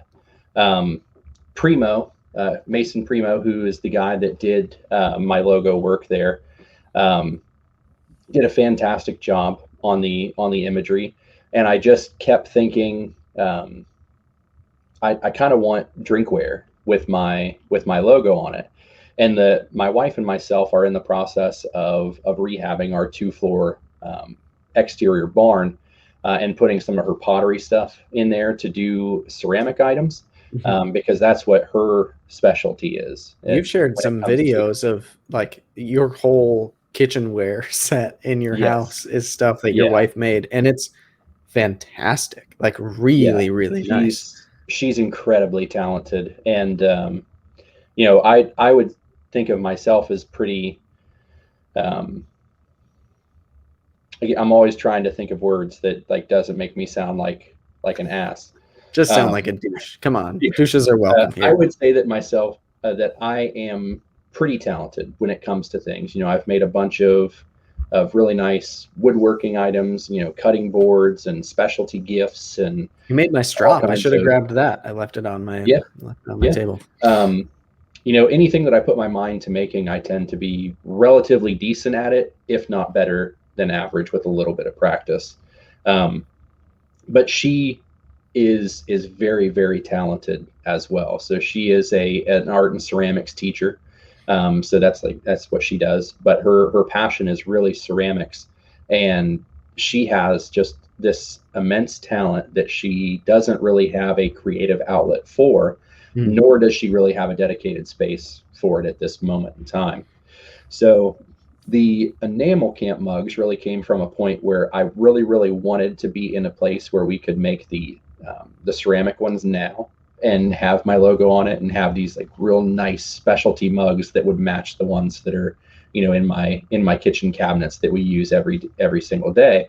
But with the amount of time that I'm putting into Renegade Provisions and with my inspection company, I haven't had time to even get the framing done on the building. Because again, even though I'm working like 95 hours every single week, I'm going to take it upon myself to completely rebuild a 2-floor building and refit it for leatherworking and handkerchiefs. And I really need a spot that's bigger than my workshop now for QCing 300 and something knives in a few months when they come in. What's crazy too is you're not talking about like repainting and rearranging it there. You're talking about like gutting it. Yeah, like new windows, new doors, all new studs. I talked to the electric company about doing a new 200 amp service drop for it, because we're going to be running 2 kilns, a couple of ceramic wheels, 1 laser for now, but I'm planning on possibly getting a second laser coming up in the near future. So there's going to be a lot of equipment in there, and it's quite literally a full remodel. It's like building a house with everything except for the outside. Yeah. Plumbing a bathroom. So it's going to be a lot of work, but it really needs to be done, because I've outgrown the office that I'm currently sitting in, which is not only my plus in my Ohio kind of organizational office. It's construction season right now, right? Because if it's anything like Michigan, there's 2 seasons: winter and construction. That's the way that it works. We have completely gotten away from fall and spring. So I think we had 3 spring type days. It went from like the teens to 45 or 50 degrees for maybe 2 or 3 days, and then it was 92 today. Ooh, that's hotter than here. And it's just like 80% humidity and 90 degrees, or it's 30 degrees and frigid. There's no in between. So that's the goal, is I'm hoping to, by August, have that building fully done. All of my manufacturing stuff from my current office moved out there, her kiln set up, her pottery wheels set up. And I'm going to try to learn ceramics too, add one more kind of merit badge to my Boy Scout bandolier, or whatever you call them. I wasn't a Boy Scout, so I'm not sure the nomenclature. I was technically a Boy Scout. Like I was part of a troop that a lot of my friends were in. It's kind of through church growing up. And then I was really into like going on the campouts. And so I went to like all the things. We did awesome like backpacking trips, all kinds of fun stuff, camping. We'd go even to like the like scout sanctioned campouts sometimes at specific campgrounds where you're supposed to be like earning merit badges. And I earned quite a few merit badges, but there was this part of the process where you're supposed to like go to, it's called a board of review. I think if there's real scouts listening, they're probably going to be mad at the way that I'm describing this. But we'd go to like camporees and stuff, and I'd earn merit badges and I'd like progress. But the first rank that you earn is tenderfoot. And then beyond that, there's a bunch of ranks, and ultimately then it's eagle, right? And so technically when you start, you're just a Boy Scout. You're not even a tenderfoot yet. And then you earn your tenderfoot like immediately. It's the easiest thing in the world. But you have to go to what's called, I think, a board of review. And I never went to those the entire time I was in scouting. And through like all of my adolescence, I was a Cub Scout, then a Boy Scout. And I just never, like, I refused to go to those meetings because I didn't care about progressing. I just wanted to do the fun stuff. So I had like, I had enough, I think, to be at least like a life scout or something in terms of like the things I needed to progress, but I wasn't there for that. I was just like, I just wanted to throw tomahawks at stuff and build fires and do like wilderness survival challenges where it's, you've got a hatchet and you have to be out here for 24 hours. And like that stuff was awesome. But yeah, I didn't have the bandolier either. Let's say that. Yeah, like I said, I never did it, so I don't even know the proper verbiage to use for it. But I'm always looking for that kind of opportunity to add another skill to the list. So that's going to be really exciting when it gets going, and it's going to be a whole new kind of chapter in the Renegade provisions side, because right now I don't have the storage for 80% of the stuff that I want to do. I don't have the room for 50% of the stuff that I want to do. And because I don't have that mixture of storage and room, it takes me an immense amount more time to complete a task. So if I want to make a batch of handkerchiefs, I have to go and track down the tote that has all the microfiber in it and all the cloth in it and all my sewing stuff. And then I have to pull the machines down and set everything up. You know, it's like, it's 40 minutes before I can get any work done. And then the like 2 hours of free time that I have are gone. If you had a designated station, you can just walk up to and start. Yep. Just walk up to it, get done, have it all finished. And then the same thing, you know, there were quite a few times where I thought, well, I can have, you know, maybe the missus can sew a few handkerchiefs for me today. Well, I've got like 12 buffalo hides sitting on my craft desk where the sewing machine, you know, where it's supposed to go. I'm like, I don't have anywhere to move the buffalo hides to put that stuff up there. So I'm still at a standstill. So that'll give me a whole new opportunity. I can get leather work done without moving stuff in and out. I can get cloth stuff done without moving stuff in and out. I'll have storage for everything. And especially when the knives come in, that's going to be a huge deal, because I'm wanting to buy a bunch of extra parts and bits and bobs to kind of have just in case anything comes up, and I'm going to need dedicated storage for all of those things. So it's pivotal that I get it done, you know, in time for the knife shipments coming in.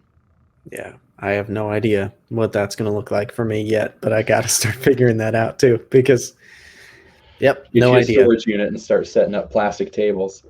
Might have to. Yeah. What's crazy is we've looked into, so because of what my wife does, we get sent product nonstop.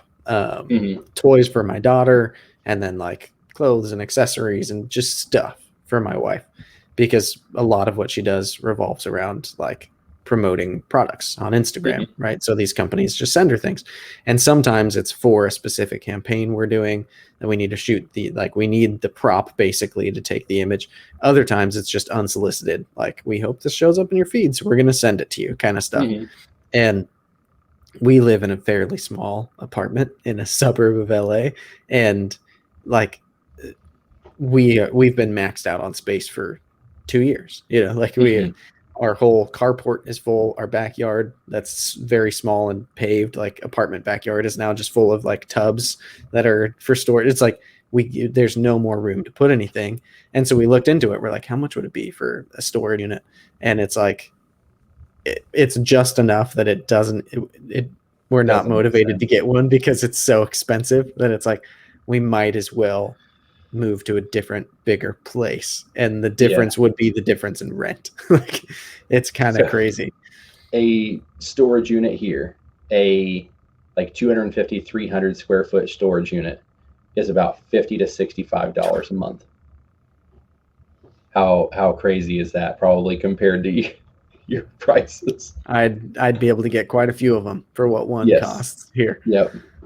Yeah, to get a storage unit for that amount of money, it would have to be like outside of the town we live in, and it would Mm. have to be a closet sized. Like not saying that in a funny way, like literally they offer some that are closet sized. Yeah. That's what we would get for that amount of money, and we'd have to drive like a half hour to a town that would have it that cheap. Yep. No, thank The you. benefits of being in a small town is I have nothing to do, but everything's cheap. Yeah. Yeah, I've said it plenty of times. If my wife would leave the greater LA area or California at all, I'd have been gone a long time ago. Mm-hmm. But I knew that from the get-go, so I can't be mad Yeah. at her now. All right, so let's talk knives in general a little bit. I know that lately we have had quite a few of the same things, not all the same stuff, Mm-hmm. but you've had the Jaeger, which is up there on my list. You've got the Arius you held up already. You've had the Evo 2.0, I think. Mm-hmm. You had one of those. Um, yeah, a lot of knives that have been at the top of my list lately have been knives that you've had. So, Mm-hmm. do you have a current favorite knife? Outside of the Gungnir, I would say my favorite is The this big Soloist. hoss here, the Olamic Soloist. Um, this one, of course, predates my acquisition of my own knife. Mhm. And this, previous to the Gungnir, was one of the biggest pocket knives that I had had. And it is, I mean, Olamics are just immaculately done. And this one's flashy for my taste. So as you know, I abuse the daylights out of my knives. So having something that has this whole entropic lightning bolt stuff on it is Right. outside of my wheelhouse. But It's crazy. I wanted one of these so bad. Our buddy MB Wild had one, and I ended up working out a trade with him to get it. But I was awake all kinds of hours of the night searching the Reddit knife swap and the Facebook groups and the Olamic groups, and I was trying to find one of these that was just like kind of basic, bare bones, like abuse worthy. Mhm. And I couldn't find one, so it just ended up. I was like, okay, Will, like what, or MB, what do I need to do to get this in Yeah. my pocket? And it just so happened that we could make a deal, and I got it, and I don't it's think been in my Olamic has top made three. that many of the Soloist. I think it's one of the It's like models that. near impossible to find. I can find a Rainmaker every day of the week, which is their other big offering, their non-flipper tab offering. But when it came down to the Soloist, I think I found one other out there that somebody was ready to sell, and the price that they wanted for it was just so absolutely outrageous that I think I like typed out scoff when they sent me the total, because it was just Yuck. like, it was, I think, 250% MSRP. Get out of And here. for a knife on secondary, even a knife this good, I thought that is insane. And it was exactly what I wanted. It was just completely bare bones, just like acid washed, bead blasted. Yeah. That was it. Just See, what's crazy too bare is bones basic. Olamics in general in secondary value. I've owned quite a few. I've had 3 or 4 Wayfarers. I've had a Swish, which I think you'd actually probably kind of like the Swish. Mm-hmm. And then I've got this Whippersnapper now. And every single one that I've purchased has been, if I got it on secondary, it has been below table on them. Yeah. Granted, the Soloist like I already said, there's not that many None of of them them. out So there.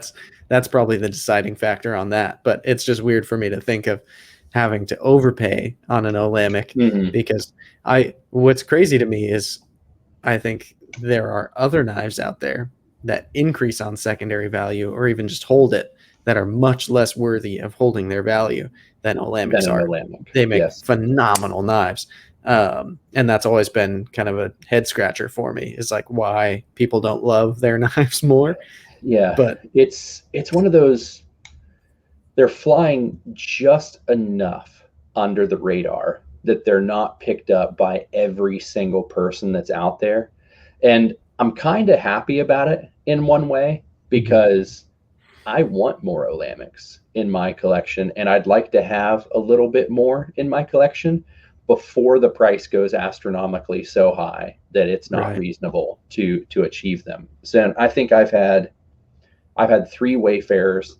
I had a whippersnapper for like 2 hours, and right, then it was too small way too for small me. for you. Yeah, The Swish I really didn't try, because once I got the Soloist, like the Soloist was the Olamic that I wanted. So I had sure. tried the Rainmaker and tried the Wayfarer, tried the Whippersnapper. I got the Soloist in hand, and I just thought, like, this is the knife from them that I want.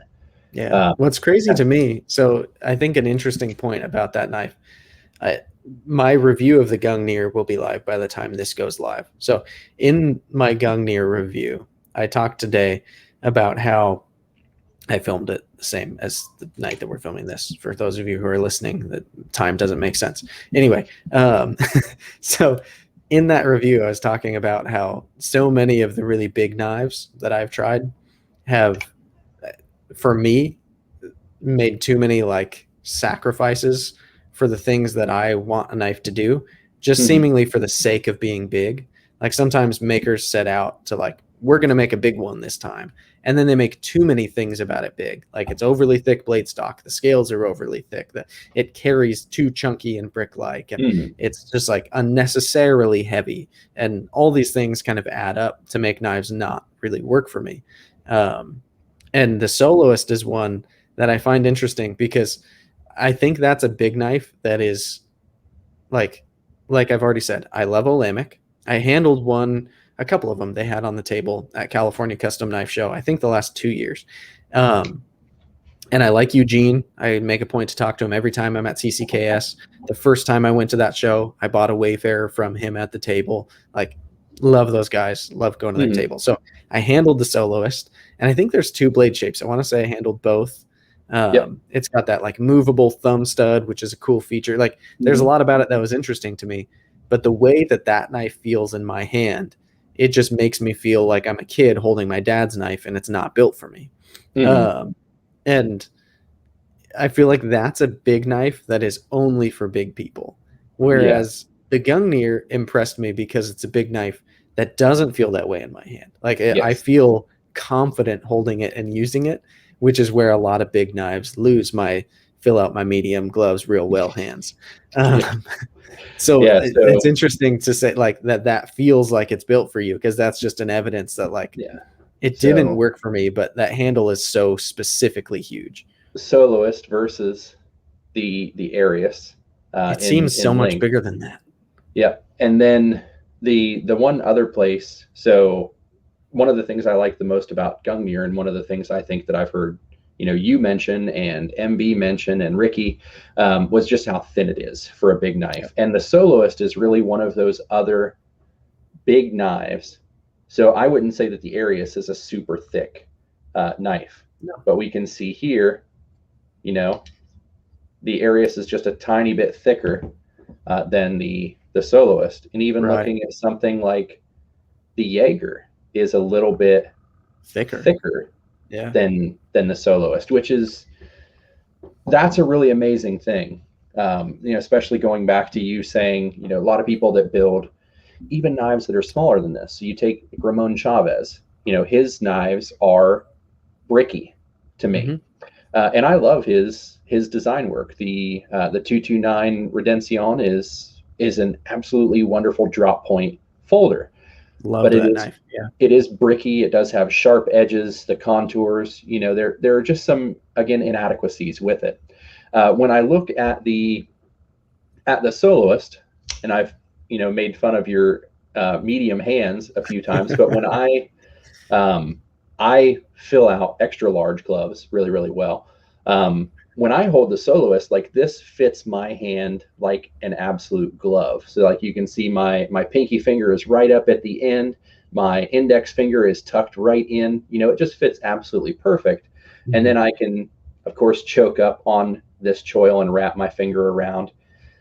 And in the natural grip, so again, talking about jimping, boom, my hand's all nice and relaxed and stretched, and there's that jimping just where it right wants up to there. land. Yeah. Very similar to the Gungner, and the kind of contour in the blade just hugs the finger absolutely instantly. Mm-hmm. And it's another big knife that the middle finger flick. So I kind of reveled at one of the guys in your comment section the other day. He was like, well, you're not supposed to hold a big knife straight up and down like that. It's not supposed to flip open. Who said so? Yeah. I'm like, I don't remember what knife they were talking. Oh, I think it was the isotope that they were talking about. The future is now, old man. You need to hold it this way and let gravity swing it. And I'm like, well, this blade is pretty darn big, and it just flips, right open. Right. They just do such an amazing job at Olamic. Oh, almost. There we go. That's a chunky blade. It'll do it. Another chunky blade. But even Olamic has, when I talk about just that, like, one thing that agitates me about it is this. The proprietary pivot. I hate proprietary hardware. Like, I don't care what size thing that you throw on there. Yeah. So there's a T-bit. Like, yeah, I think they're making that change. I think they're phasing out, because their thing, the first few that I had was always they send it with the tool, and like I had seen guys at their table at CCKS who kept the tool on their keychain, and it was like, I'm not going to do that. No. There's no way you're going to catch me keeping a specific tool for one of my knives. Yeah. I don't want to carry keys, much less another thing for my knife. Right. And it's not so bad on the Soloist, because I've taken this apart a couple of times, and because of the finish that's on here, and their finishing at Olamic is second to absolutely nobody. Mm-hmm. I have not found a better finished knife, and their working finish is phenomenal. Like, I've used the daylights out of this thing and no snail trail. But back to the original point. One of the Wayfarers that I bought had a real nasty issue with centering. And that Wayfarer, instead of having a captive pivot on the one side, it just had two proprietary screws. So and it was like two of their proprietary spanner tools. It's like, okay. And it only shipped with one, but because I had the Soloist, I had the second. So it's like, tighten this side a little bit, tighten this side a little bit, tighten this side a little bit. And because the pivot screw was a mirrored finish, the first time that wrench slipped, I took this $550 knife and thought, I just snail trailed the shit out of it, and I'm going to have to take a loss on selling it, which I ended up trading it, making a little bit on the trade, I think, in the end, but I was just so pissy about that. And one of my other favorite knives overall is the same exact problem. Now, I can buy proprietary hardware for it because Microtech does not ship anything with it for like $70. Yeah, their stupid tools are so expensive. Two different sizes of their triangular stupid hardware. Yeah. This is so close to being like one of my absolute all-time favorite knives, and I'm not sure if this cheap webcam will pick it up, but this blade has been tortured. I have cut drywall with it. I have done unspeakable things to this knife that would make most knife people cringe, and it has held up to it. But that stupid hardware just nixes so many points off of it for me. Have you seen, so I've been hoping for ever since I had a loaner one of those quite a while ago, toward the beginning of my channel. I've been hoping to either like have a unicorn deal pop up and be able to buy a Microtech Sigil because I freaking loved it, or for Microtech to just start making more, because I really don't understand why they don't, because that's the best knife they've ever made. I agree.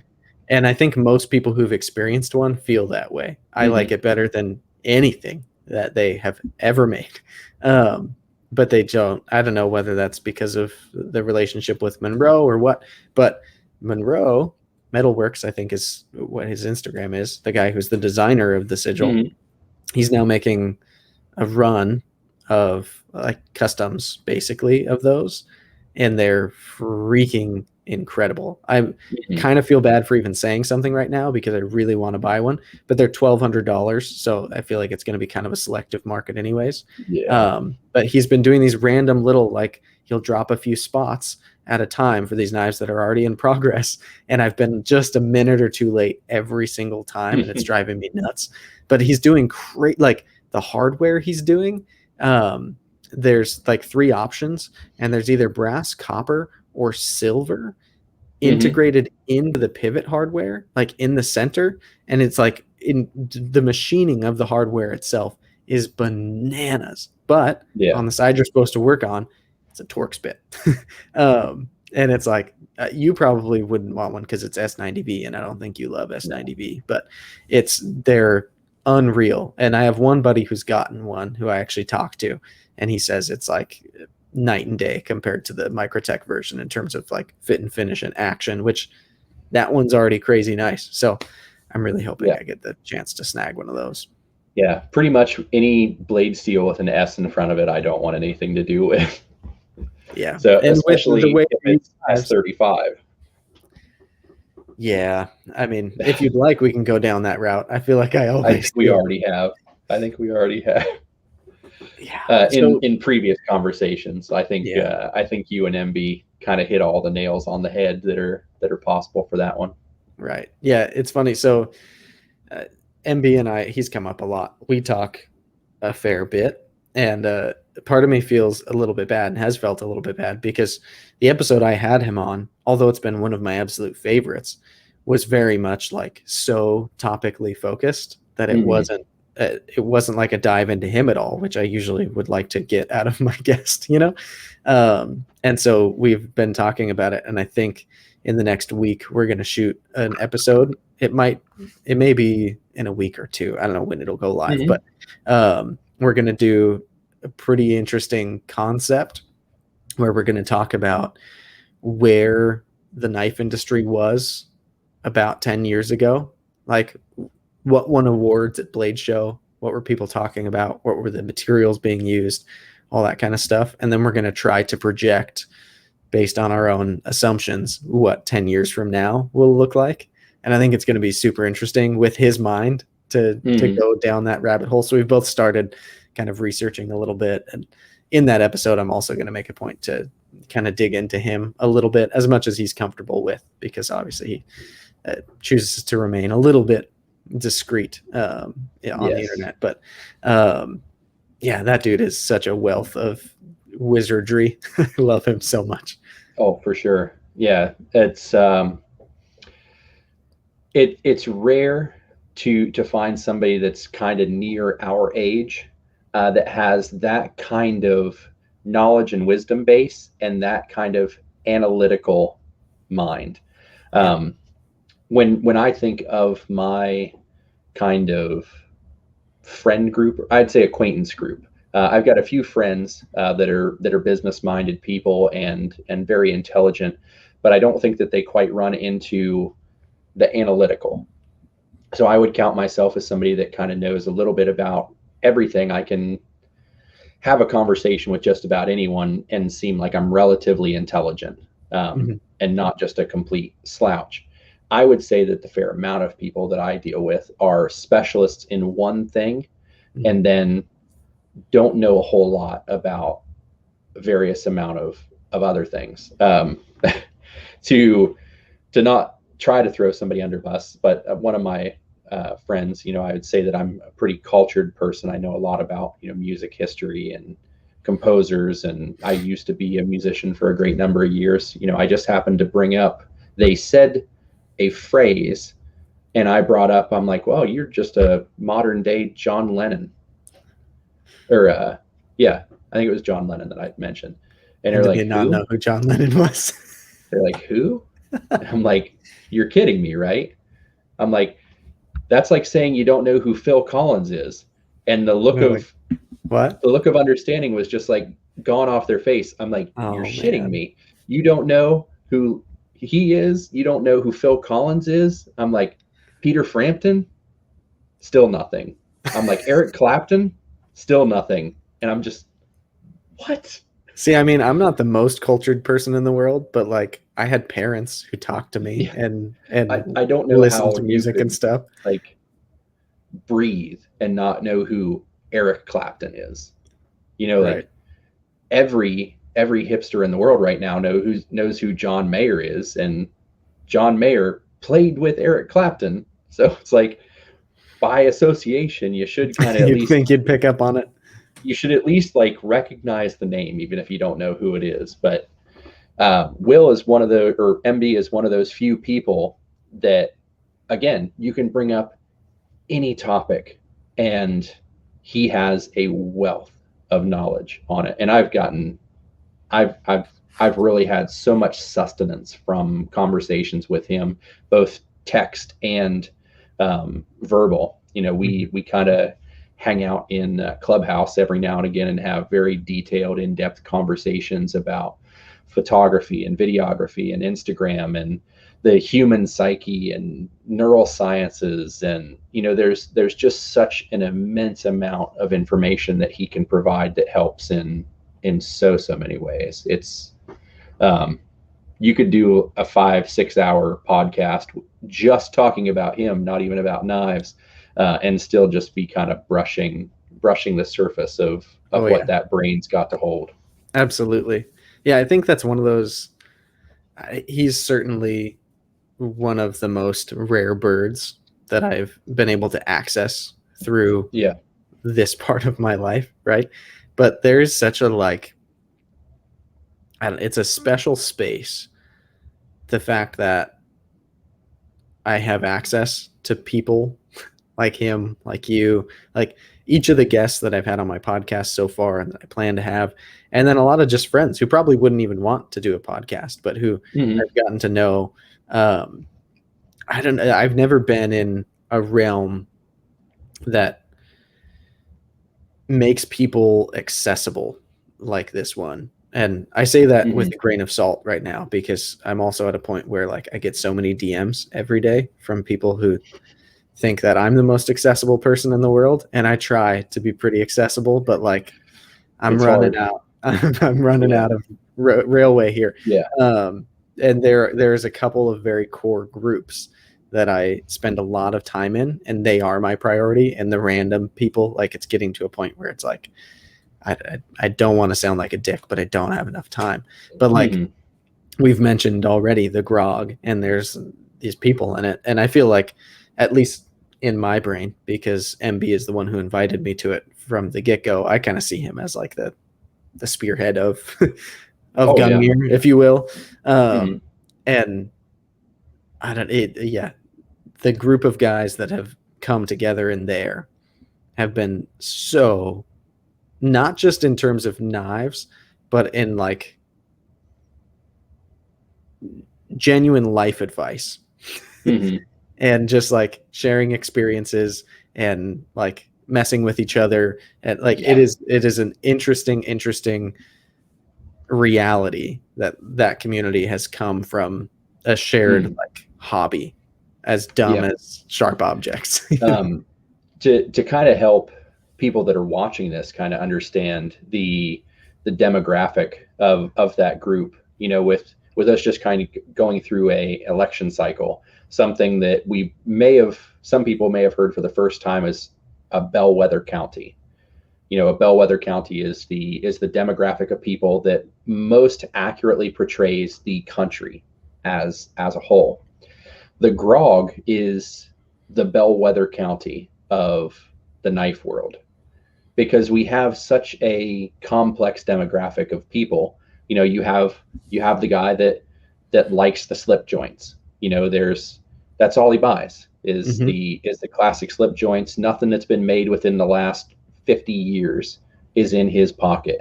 And then you have a couple of us that are, we want to try every single knife out there. So, people like you and MB and myself, like we find out that we like Olamic, and then we want to own every single Olamic to find out all of the goods, the bads, the uglies, the brilliants, We're and on a then we move quest. all of those. Yeah, it's a quest to find Excalibur. It's the quest to find the pot of gold at the end of the rainbow. There's this journey about it.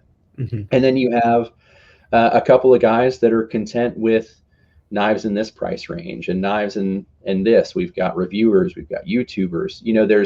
There's such a complexity out there that it's like, if I want to pitch a product and I want to know, is it going to be a success, I post it in the grog group and I'm like, okay, I just made this product, what do you think? And if 7 out of 9 people come back and are like, we absolutely love it, I'm like, I've got a ringer on my hands, Right. And you and also know that some of us would love to dunk on you. So, oh, for sure, yeah. so if it's bad, we'll it's tell you. it's one of those groups where I love constructive criticism, and I feel like it's something that's missing from a lot of groups, because to use that old term, you have a lot of smoke blowers. Yep. Somebody that's just going to inflate you because they A lot of they yes want to men. inflate you, and they don't care if you fail because they inflated you beforehand. So I think that there are a lot of people out there that go into making a product or go into making a side hustle or a business where they've been just, their head's been so blown up by the people that are around them that are giving them just this false information, that when it actually comes time and they fail, that it's so much harder of a hit, because they felt like it's the best thing that they've ever could have done up until the point where it just stops. Hmm. And a group that will come out, like, I'm always changing my packaging with my handkerchiefs. I'm never happy with it. I want to change it, I want to alter it, I want to improve it. And the other day I had an idea for packaging, which so happens to be the way that your hank shipped. So I'm not Hmm. sure how you felt about it, but I posted a picture of it, handkerchief inside, the see-through window, the sticker, the wax stamp. And Bob goes, well, what beef jerky company did you tear the label off of before you sent that? Good And it old was, bib. I love it. yeah, it was one of those things. I didn't take offense to it at all, but he said it was like the kindergarten test for your kid's name. Like, if I name my kid this, I'll just use my name, Chris. What's the kindergartners going to say? They're going to call me Chrissy and Christy and Christina, and that's what you need when it comes to your close friends. You need somebody that will give you something honestly, not care.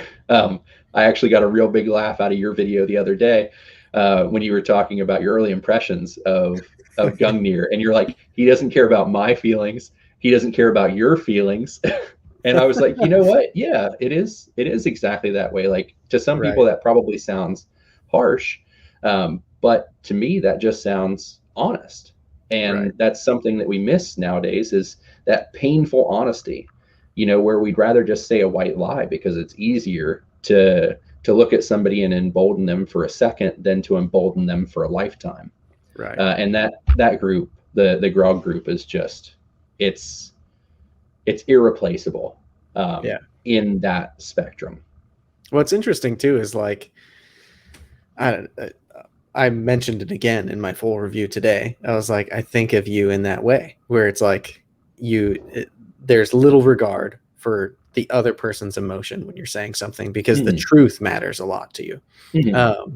But I think in a way, it's also more caring for the process that you just described. Like, it's a Yeah. different kind of care. And Mm-hmm. there's also this sense in that group that even though we have that culture in there where we can also like debate things openly a lot, and Mm-hmm. there's a lot of voice note debating. It's not just like keyboard warrior stuff. Like, Oh yeah. we can go back and forth, and it's all civil, but it's constructive. And I think it also, like, to me, maybe part of it is the way I was brought up, especially with my brothers. I'm the youngest of 5 kids, but I've got 2 brothers, and my closest sibling to me is 5 years older than me. So I was quite a bit younger, but I grew up to be the biggest in stature, so that's nice. But like growing up, if in my house, if you weren't getting made fun of, you weren't loved, like, because that just means you're too delicate and no one wants to hang out with you. Like the way that we kind of showed affection was by jabbing at each other. And I'd like to think that made me somewhat witty and quick on my feet. I rarely find myself backed into a corner with nothing, no comeback, or, like that doesn't happen to me very often.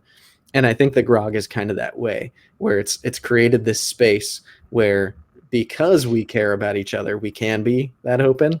And I think you're an example of that, where like I can give you constructive feedback because I want you to succeed, and you'll do the same for me. And that's way more meaningful than having somebody who's just gonna, I love that. That's gonna do amazing.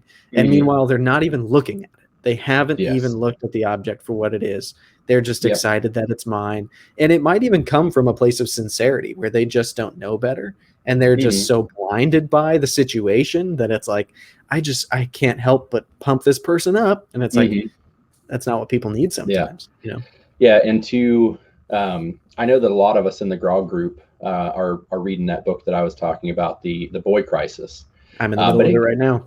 It goes into that, where it's talking about, fathers teasing kids and mothers thinking that it's bad. And then that doctor, he goes into, that there's that constructive teasing, like you as a father tease your children mildly to help them understand what is okay, what isn't okay, what's inside the boundaries, what's outside of the boundaries, but also your to siblings do that for what's cool. Your parents do that for what's okay to do. Yeah. And that also toughens you up just enough that when he talked about in the book, when a man goes into the business world, you'll notice that any successful man is in a circle of people, and most of the time those people tease each other. And the first person that gets defensive or upset about the teasing is then the outsider of the group. When you look at what's called the quote unquote death professions, in the military, hazing and teasing is a huge thing. In, fire departments and police forces, all of that, there's a hefty amount of teasing. And in the death professions, it's a link of trust. So if one person teases another and that person gets defensive and uppity or goes and tattletales on somebody, there's a subconscious link that person's less likely to sacrifice their life in the line of duty for one of their friends. Whereas if, you can tease somebody and then they just hand it right back to you, you've now made a bond between each other. And I feel that same way in the group. Every time Bob tells me that my packaging looks like an old beef jerky container, I can take that teasing, I can hand it right back. I've grown because I know what his honest opinion is about that. So like, that packaging is probably not a great idea unless I'm shipping beef jerky or M&Ms or something, some food-based item. Maybe that's not the best idea. I've grown from it, and our relationship's also grown closer together from it as well. And I think the EDC community overall is pretty good for teasing. Anybody that probably will recognize my handle in the corner of the frame, if they've ever seen me in the comment sections, most of the time my comments on your videos are kind of, teasing. You said something when you're explaining the size, shape, and weight of a knife that could have some phallic reference, and I tease you by typing it in there, like, oh, this thing has the weight and the girth in the right places, and I'm like, that's what she said.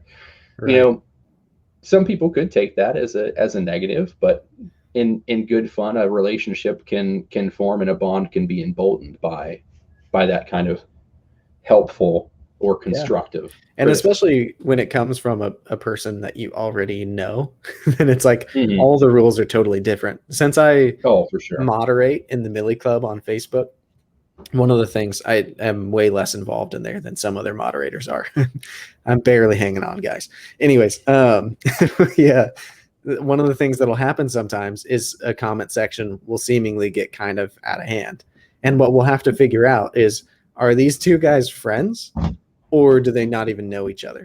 Because then the context is so different for how a conversation is going. Because the way you and I would talk to each other in a comment section looks like hate speech, right? Like it is not okay. But that's because we know each other and we know like everything is fair game.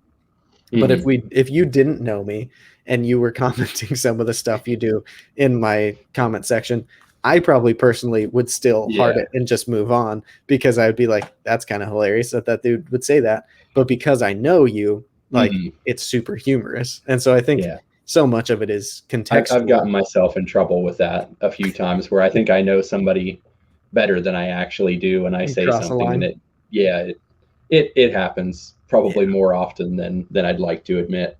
Yeah, I mean but I do treat that's a better way of living in the same way.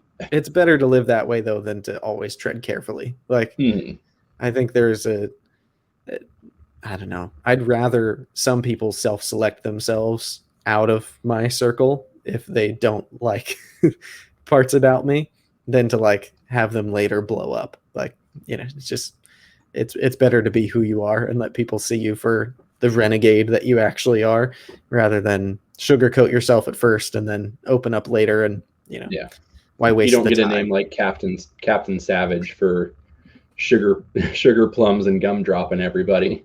Definitely not. There's a particular C word that you absolutely adore.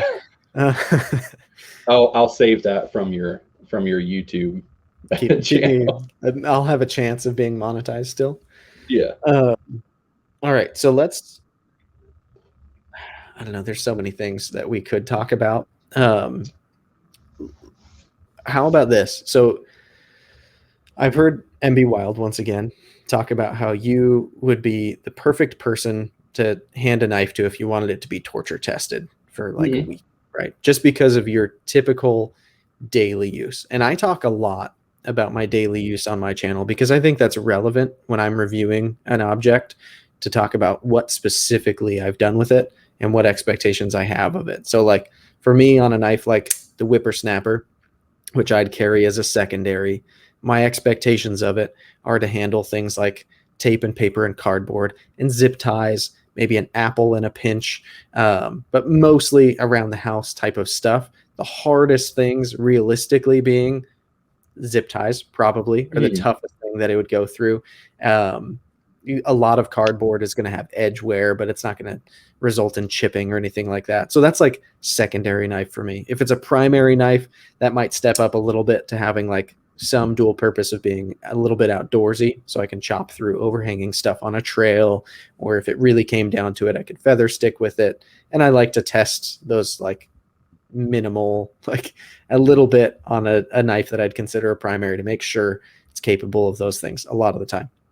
But for me, my uses are relatively limited in scope compared to some other people. Like if you're an electrician, then your uses are probably pretty different from mine. And so I just always like to set the framework of like, this is what I did with it. And that's why I'm saying it's good for my uses. Because to say that it would be fantastic for an electrician or a plumber or a marine, like I can't speak to that. I didn't do those things with it. So for you, I know you're super hard on your gear, but if you were to like kind of encapsulate what a typical, maybe not even day, but like a larger sample size, like in a week with a knife, what are some typical tasks that you'd baseline be doing with a knife? Well, same things as you baseline, you know, opening boxes, opening packages. When I'm packaging my stuff here at home, so if I have a handkerchief order or something comes in, when it comes to cutting the postal twine and cutting the craft paper wrapping, like I will typically use my knife in a straight edge instead of using a particular paper cutter. So those are just like the general tasks that probably embolden about 50% of the use of my knives. I'll use it to skive leather instead of walking across the room to get my my Japanese leather knife. You know, I keep my EDC stuff just as sharp as my leather service tools, so might as well, it's in my pocket.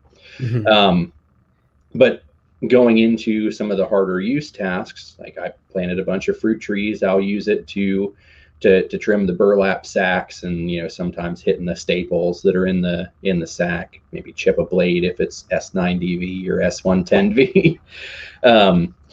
Maybe I'm in my hives one day, maybe I forgot my hive tool, so I had the Vox F5.5 in my pocket the other day when I was servicing my hives, and I forgot my hive tool in the building. And once you open up the top of that hive, like those bees are pissed, and you need to get done what you need to get done and get out. So I used that knife to cut the propolis and the wax that they use to bind the frames together. So I used it to I cut definitely that. know what a propolis is. Yeah, thank you. Yeah. I use it to cut that wax, and then because propolis is kind of like the glue that the bees make with wax and tree sap and all these different materials that glues stuff together. Mm-hmm. So you cut the propolis, and then the hive frames, the stuff that holds the honey and the brood and everything, it's still glued in there. You have to have something to pry it out. So I'm sticking that F5.5 down in there and prying a 15-pound honeycomb out of the frame. Well, you don't pry with a knife. That's like every knife guy 101. But that's a task that might happen in my day-to-day work where I don't have the tool that I need. I'm going to use that. The tool that's on you. Yeah. Tool that's on me.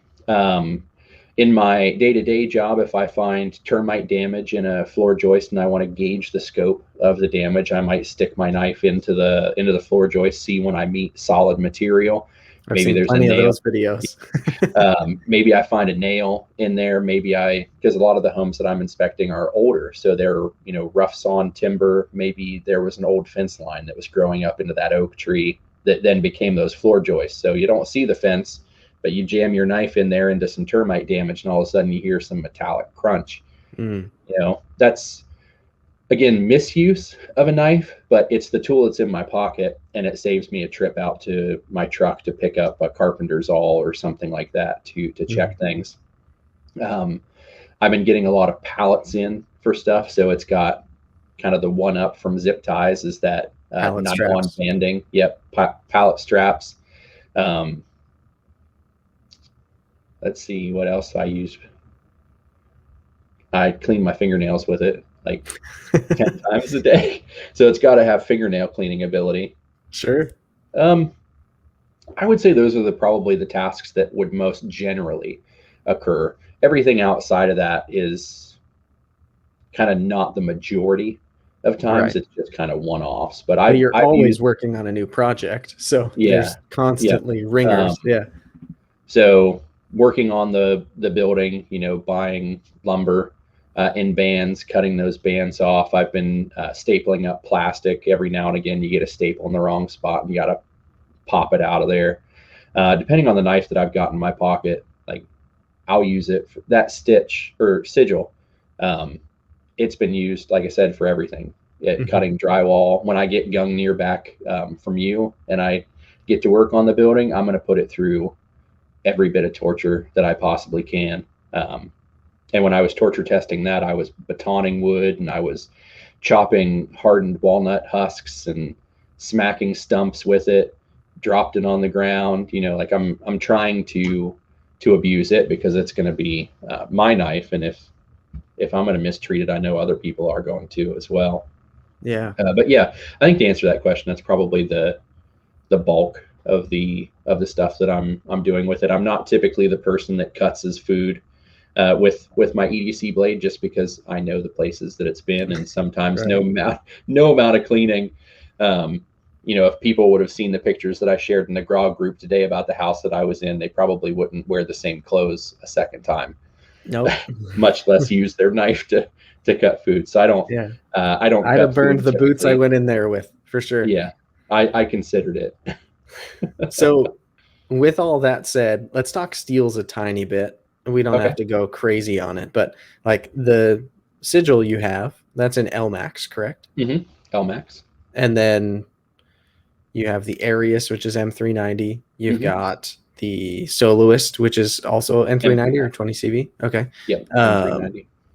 And then what else did you hold up? Now I'm drawing a blank. But it mostly M390 family of steels. Yeah, I would say the mass majority of the knives that I own are either 20 CV, LMAX, or M390. And I would say out of all of the steels that I have tried, that LMAX, 20 CV, and M390 are pretty close to neck and neck for my day-to-day use. I find that I can maintain those blades. I don't have to sharpen them crazy often.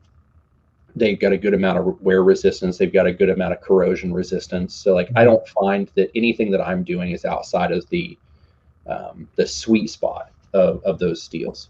Yeah, it's funny when I think of you, I feel like just because I see sometimes photo and video evidence of the crazy things you're doing with your knives, I always think that like for you, toughness would be a huge deal. Like crew wear, 3V, Z wear, something like that would be like a very Renegade steel.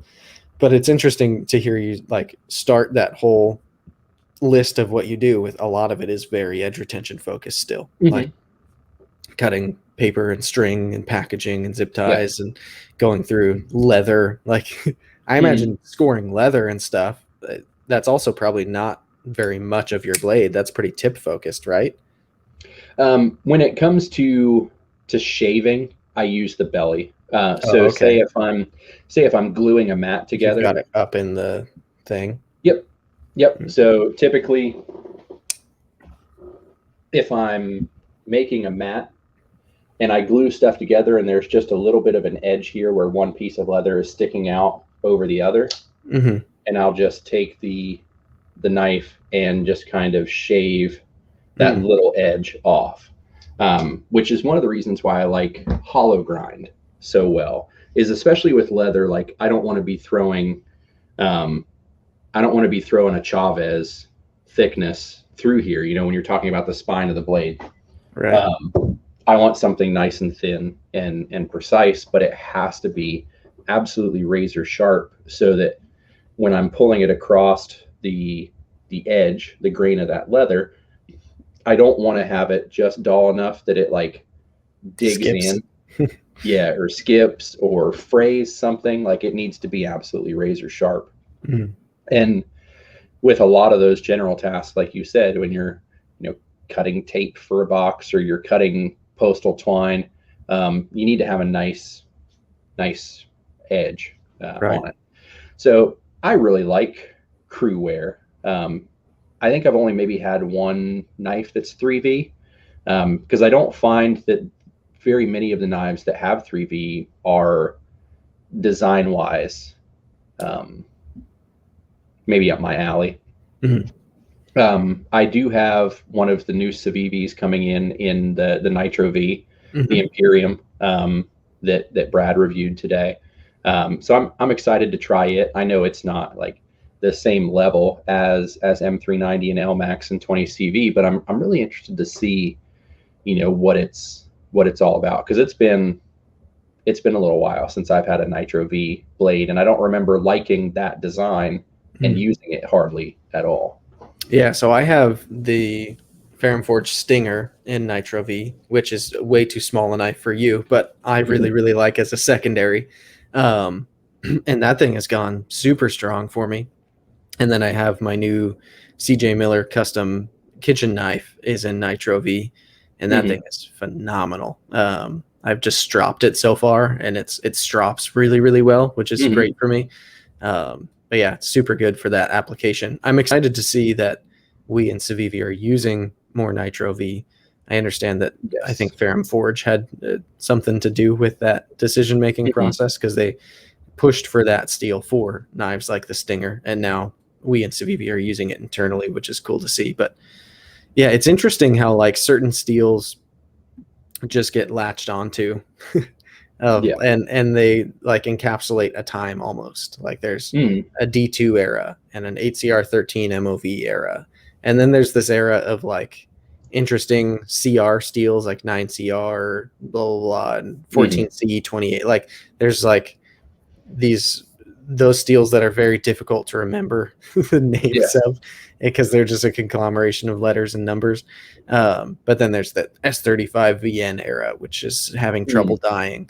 And now we're in kind of an M390 era where it's like that's the base minimum. But you mean we're not in the S45 VN era? Interesting how that just as soon as it came, it's wasn't even the top. I don't know. I haven't had any real personal experience with S45 VN yet. I've only had it on the Spyderco Pochi, which was a joke knife, and I added to a charitable giveaway at some point, a charitable raffle thing on a Facebook group. But so is there a steel that you haven't tried ever that you'd be interested in trying? I don't think so.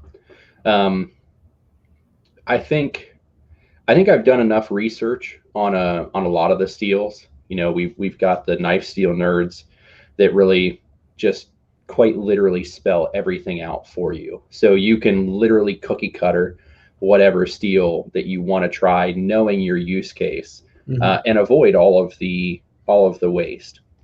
Because like I know that I like the M390 class of steel with the LMAX and the 20 CV. I've got a couple of D2 and A1 tool steel fixed blades in my drawers, and they always have a tendency to rust because they don't have the corrosion resistance. But you know, for a long time, when I was doing a lot of hunting every year, those were always my go-to knives, because you could process an entire animal and not have to resharpen. But then you just had to make sure to oil it after you got done cleaning it, so it didn't rust by the time you went out to hunt again a couple days later. Right.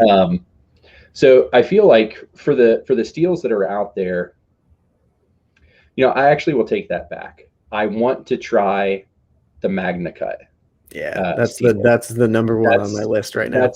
I think that's the only one that I haven't had in hand. I haven't had the chance to try. And it just kind of came to mind. But from what I've seen of that steel, that's going to be a really interesting one to try out.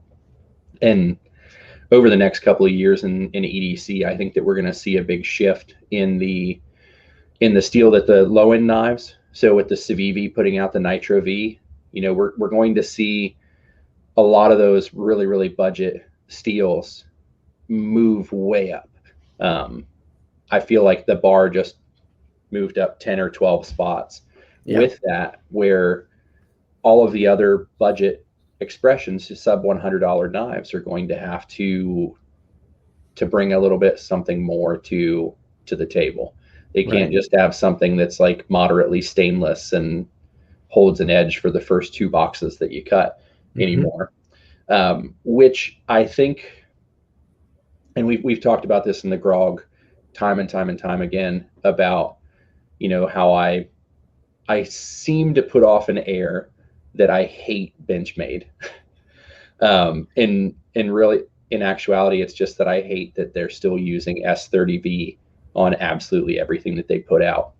I think that the high-end knives having the popularity of the M390 class steels, and now the budget knives coming out with Nitro V and other expressions of, you know, really good steels, which I would put Nitro V above S30 and S35 VN personally. I think that that's going to promote more of those higher end steels coming out of, you know, companies like Benchmade, which I think didn't they do, was it Crewwear on Adamas? Yeah, which I couldn't have been more proud of them for. I was really glad to see it. And that knife was good. I liked it. I had a loaner of it, and I was impressed with it. And the fact that they were like, this is a tough, like, folder. This is kind of an overbuilt, tough type of knife. We're going to put a really tough steel on it.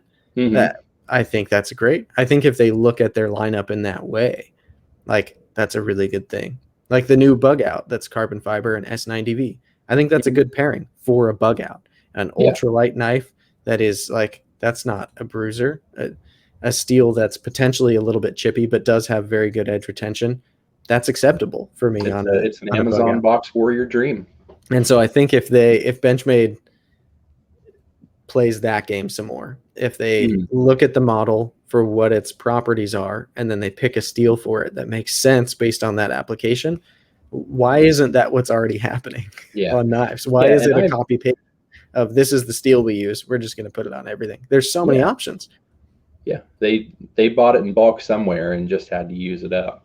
I've told a few people, because I've been pretty outspoken with my discontent with Benchmade in a few groups, and even in the Grog group they brought up, it's like, I'm a blue collar worker, like why don't I like Spyderco and Benchmade more? And I would make the argument that I really like both of them for what they're doing in the price realms that they're doing them. Like I loved the Benchmade 940 when I owned it. But the problem was I bought a 940, and the first thing that I wanted to do was spend twice as much money as the original blade cost to buy a reblade in M390. I was like, the blade looks better. I know it's going to function better. It's just all around cooler. Like I'd love to have this $170 940 with a $300 M390 blade on it. And I just found myself wanting that with basically everything that Benchmade had. Now, Spyderco has done an absolutely amazing job with taking literally every steel known to man and throwing it on a PM2 and a PM3 and a name it. They've done it. But I own 2 pair of 2s already that are just like so destroyed that yes, they are. I've seen them. They barely want to open. I pulled one of them out today because I was like, well, maybe I'll stick it on the desk. We might talk about them. And then I was like, nah, I don't want to show anybody that I mistreated a knife that bad. But my Blurple PM2 S110V, the tip of that blade has been so overused. I was, for a long time, I was in contracting before going into inspecting, and my Blurple PM2 has cut more linear feet of drywall than a lot of people's utility knives have. And because of that, it looks like a blunt tip weapon. It just, the whole tip is worn off of that S1. It would fit in pair of 3 scales now. The blade length has come down enough. It's been sharpened down like somebody that didn't know how to use a workshop belt. But I love it. I did it with work, not improper sharpening. Yeah. So yeah, that's one of those things too. Like I love Spyderco and I love the PM2. So that's a good thing for me because that's probably my favorite Spyderco at the end of the day. And that's the one that they give all the attention to in terms of new steels and colors and all that fun stuff. Yeah. I also love the Shaman. I really like the Para 3. And a lot of their other models that they come out with, I like. I rarely end up keeping them long term, but I have the Bombshell still. That's not going anywhere. Yeah. Love me some Danger Pickle. But yeah, I would love to see Spyderco do more of that really cool steel treatment on more models, which I think they will moving forward because the dealer network is starting to play with exclusives more than just the PM2, like the Swish Bowie just coming out again, and Spyderco bringing out Blade HQ redoing the Rock Lobster and M4, like that had been discontinued a long time. But these dealers picking models that they like and then putting new cool steels and configurations on them, I think is going to be really fun.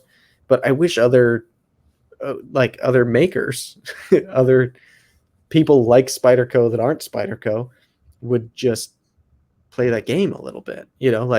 Why is it that Benchmade, it's a big deal for them to have finally put crew wear on a folder? Like they've used S90V and M4 a little bit, and then they've used S30V a ton for the last years, and it's like, if Spyderco can, then other people can too. That's usually what I come to. Like if somebody's doing it, then it's possible. And even if no one's doing it yet, then it's probably still possible. That Spyderco is doing it. I mean, they make a bunch of knives, and if I didn't already have, and I hadn't experienced everything that a PM2 had to offer, I would probably be out there getting the sprint runs as well. Like a couple months ago, I bought the M390 version, of the PM2, and I had it in hand for, again, just a couple of days. And I was like, you know what, I feel like I've used a PM2 to the absolute breaking point of the knife and then brought it back and then used it to the breaking point again. Like, I don't have anything that I can learn from this knife. So I sold There's it. new things out there. So why? Yeah, and got a different knife. And that's just my exploratory kind of mindset. But that definitely doesn't take away from anything that Spyderco is doing, because they are really trend setting the market in that class of knife with the things that they're putting out. I kind of wish that, like, if they offered more PM2s with something other than G10, straight from the factory, like if they offered more micarta options, if they offered more brass options where I didn't have to, I hate taking apart and putting back together liner locks, especially the Spyderco, with the freaking pivot tube that's flared, the pivot tube and the lanyard hole in the back. Like, every time you got to take apart a PM2 to put new scales on it, and you got to like twist and twist and twist. The lanyard tube is what I meant. It's the worst part. Yeah, it's just the worst. And then I, for a little while, was doing scale swaps and blade sharpening early on in my EDC journey. I bought a Wicked Edge, got really proficient at sharpening it, and I had so many people sending me in Spydercos. They were like, hey, can you do a scale swap, an acid wash on the blade, and then a resharpen? And I'm like, yeah, sure.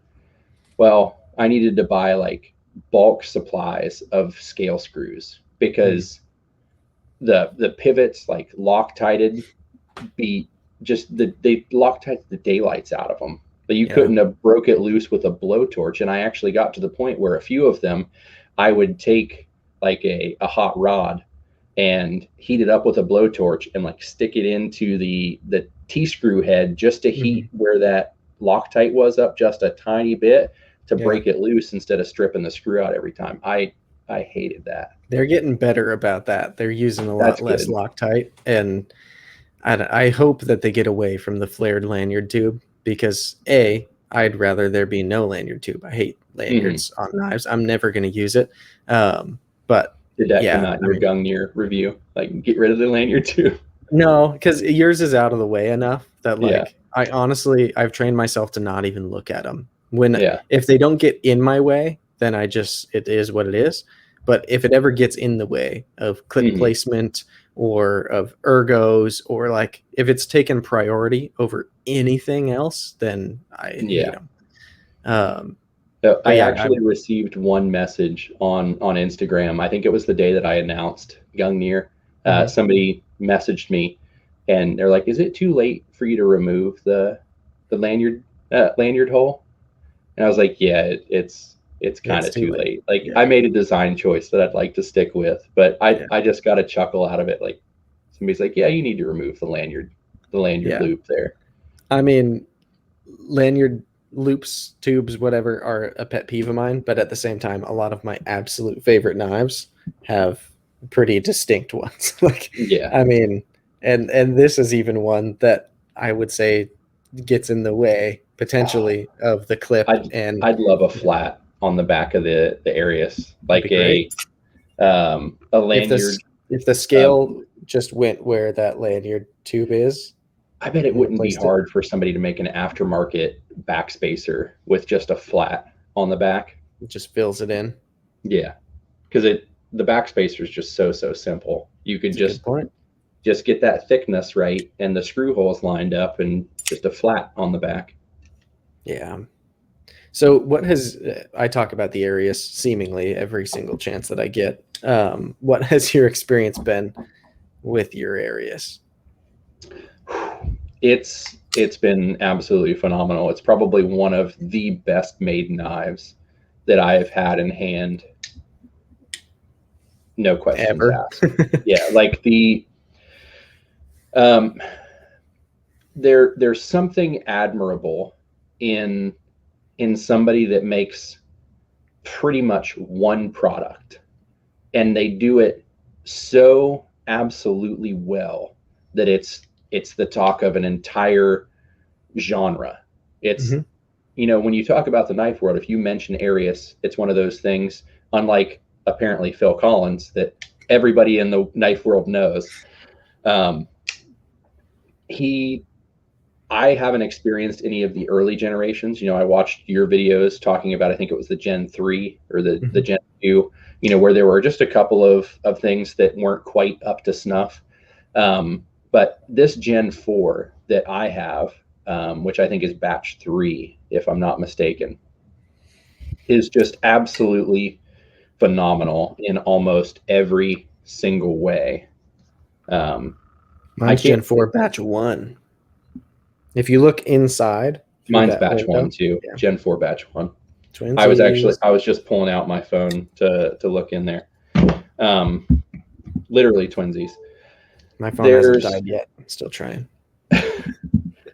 Again, when we talk about finish, so I think that Olamic's finish is just a skosh better than Koenig's. But with the amount of abuse that I've put this knife through, I can't see one snail trail on the clip. And if I look at, you know, like my Brian Brown knife is beautiful, but even this stupid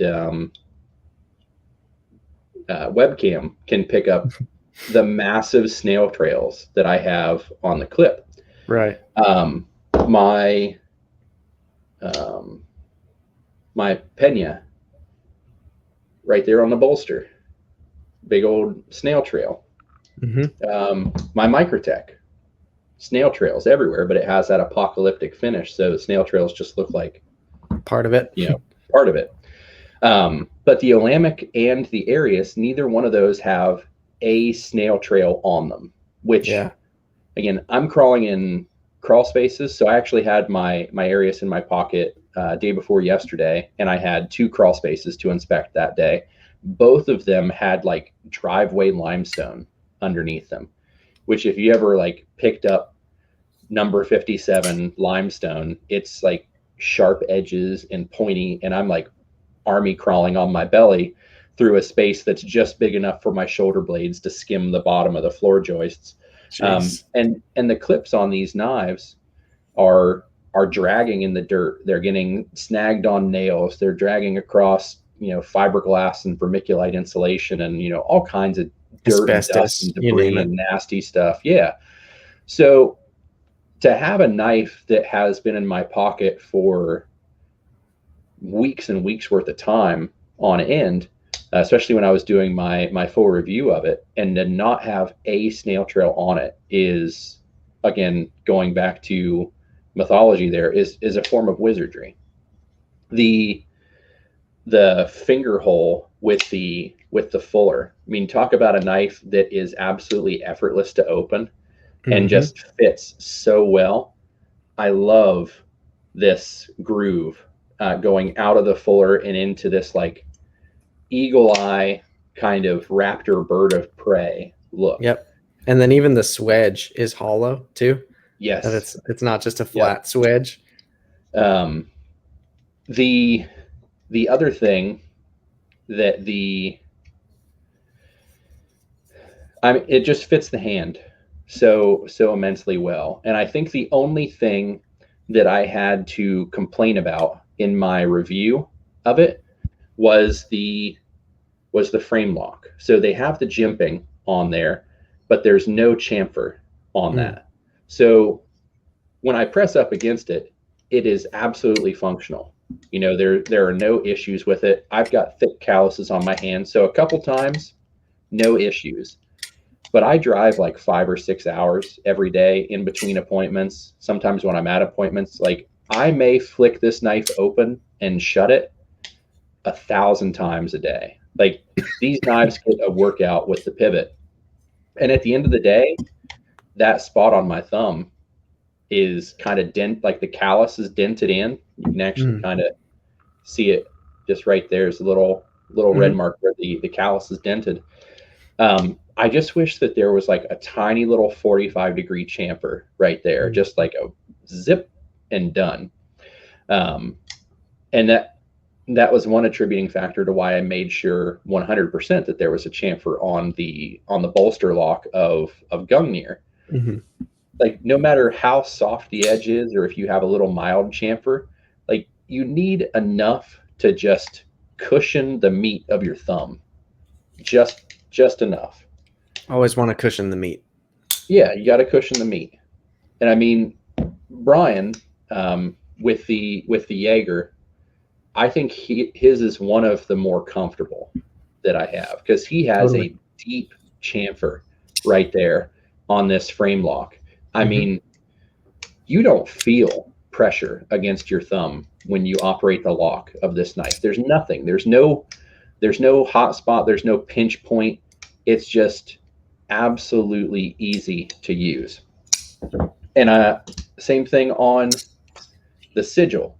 So the Sigil has that gripped texture, but they've got a little chamfer right there where your thumb goes, which takes away all of that discomfort. But for an all-around knife, a hard use knife, to only have that one issue to talk about is phenomenal. Grind, fantastic. Tip is incredibly strong. The geometry of that tip with those loaded triangles is just amazing. Yep. And you can tell that he has spent years and years perfecting this one knife. Right. And yeah, I think it's going to be interesting at Blade Show in a couple weeks now, or a week now. A week, yeah. Yeah, with the mini Arius coming out, that knife coming out with all that's been learned already with the Arius, it's going to be interesting to see if it's if it can be this good, because like this knife is so good. And my Gen 3 honestly was so close to this. The biggest difference was honestly if I put any pressure on the lock bar, it was just much more sensitive to that. This one I can press hard on the lock bar and it deploys no problem. Yeah. That one, it would seize up if I was pressing that hard on the lock bar.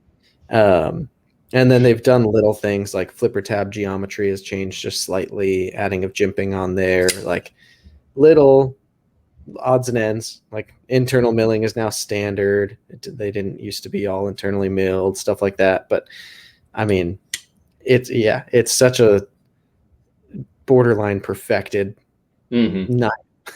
I just, every time, like, even though it does some things like this lanyard tube back here, lanyard hole, that I will never use and don't want, it's still, for some reason, because it's part of the Arius, and just because I'm so used to looking at this knife and then drooling while I'm doing that, I've grown just like, yep, I'm okay with it, because it's part of my favorite knife, you know? And would I rather it didn't have that? Yeah, of course. But then I'd be like, it would look different, you know? Like, I love where this knife has gotten to. So I'm super curious to see what people say. With how good the Arius is, so I'm not a small knife guy, and I stupidly passed up on a mini Goblin at one point in time that was offered in trade for I think my mini Impulse, my Vero Impulse Mini, and I should have taken it, but I was just like, I'll never use that knife. That knife's way too small for me. But kind of like MB, it's one of those knives that's kind of hit the top of my list right now. He's about to have one. I sold him mine, so. Oh, there you go. There you go.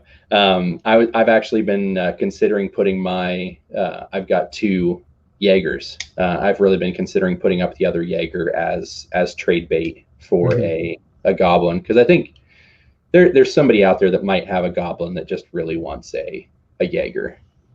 There's a lot of people that want a Jaeger, so that's possible. Yeah. I searched high and low, and then somehow in like 2 hours time went from 0 Jaegers and searching everywhere for them to owning 2. Sometimes that's the way it goes. That's just the way it works. Yeah, that's like with my Quantum, which, by the way, I think is a knife that you would absolutely love because of its size and just the properties of it. It's funny. I had passively been kind of searching for one, but didn't necessarily have the money to throw at it right away, but was like, Yeah. I'll see if there's a good deal kind of thing, because it's $1,100 knife retail. Then out of the blue, I happened to see, as it got posted in the Facebook buy sell trade for Shirogorov, I happened to see, like, the moment it went up, some dude in Canada who listed it for lower than I'd ever seen one go for. Mhm. And so I jumped on it, no questions. I just like put it on the credit card, I'll sell something else and pay it off, right? There you go. And so I did that. And then literally, like, the next week I saw one post for the same amount of money, even maybe like 20, $30 less. And I was like, Mhm. that's crazy how that happens. I didn't buy a second one because I didn't need a second Yeah. one, but I sent the link to all my buddies and thought if anybody was interested, they should grab one. But Yeah, it's a like Shiro is sometimes on my list as well. So I haven't decided which one I want to try out yet, but I need to try one at some point. They make some that are even bigger than this. This isn't a huge Shiro. This is fairly docile for them. They make some crazy big stuff. So I feel like also they make some in LMAX. They make some in M390. They do play with like S90V and stuff, but most of their knives that you'll see that aren't like their custom division or whatever are typically going to be M390, which you would love. So yeah, the only thing that I don't particularly like about the Shiros is the MRBS not being caged, so them just being, you know, free floating. I don't deal well with tiny little intricate things. So with all of the years of contracting and probably some of the terrible childhood that I went through, I have really bad, I'm not sure if the camera will pick it up, but my hands just, they shake constantly. So when it comes to like tiny little screws, if the bits and stuff that I have aren't fully magnetized, like sometimes I'll drop them or I can't get them in. The calluses don't help either, because tiny little screws and ball bearings, it's just like specks of dirt on my Plus with hand. your giant hands, those screws are even tinier for you than they are for me. So I can just see me going to service a Shiro for the first time and losing about half the bearings that are in there. So I might have to make a special service mat that has like 3-inch sides that come up to hold everything in. Plus, you'll either need a proprietary tool or you'll have to be fine with sticking a penny in your knife. So looks like a flat bit, just a regular flathead screwdriver. You could, yeah. The little ones might be a little trickier, but I'm sure you've got tiny flatheads. Oh, I do, yeah. If you took, like, I've got some deerskin chamois that I use to protect blades. Like if I'm sharpening, when I put it in the vise, I'll put that so that the clamp isn't right on the blade. If you took a little piece of that and then put that on the end of your screwdriver, you'd be fine. You'd keep from plastic it up dip some of my flathead bits. There you go. That could work. Yeah. But I know that I'm going to try a Shiro probably in the near future. But yeah, I'd say a Shiro and the Mini Goblin are probably the two that are on my list to acquire right now. And outside of that, since the Gungner prototypes came in, I've noticed that my appetite for new knives is kind of lessened just a little bit. Yeah, I've been in this phase where my appetite definitely hasn't lessened, but I feel much more choosy, I guess, than I feel like I've ever felt before. Mostly to like, I get offered an exorbitant amount of loaners, and I have too little time to get through all of them. So it's very easy to say no because I buy too many of my own knives. And then like this month I got sent the Demcos. And so I've got those 80-20.5s to do reviews on. And I had the chance to get the ProTech run early. And so like those are kind of direct from the companies sometimes. Some I'm paying for, some are getting sent to the channel. But like I'd rather do that than take a loaner for sure. Of course, who wouldn't? But yeah, plus I'm just like buying things that I really want.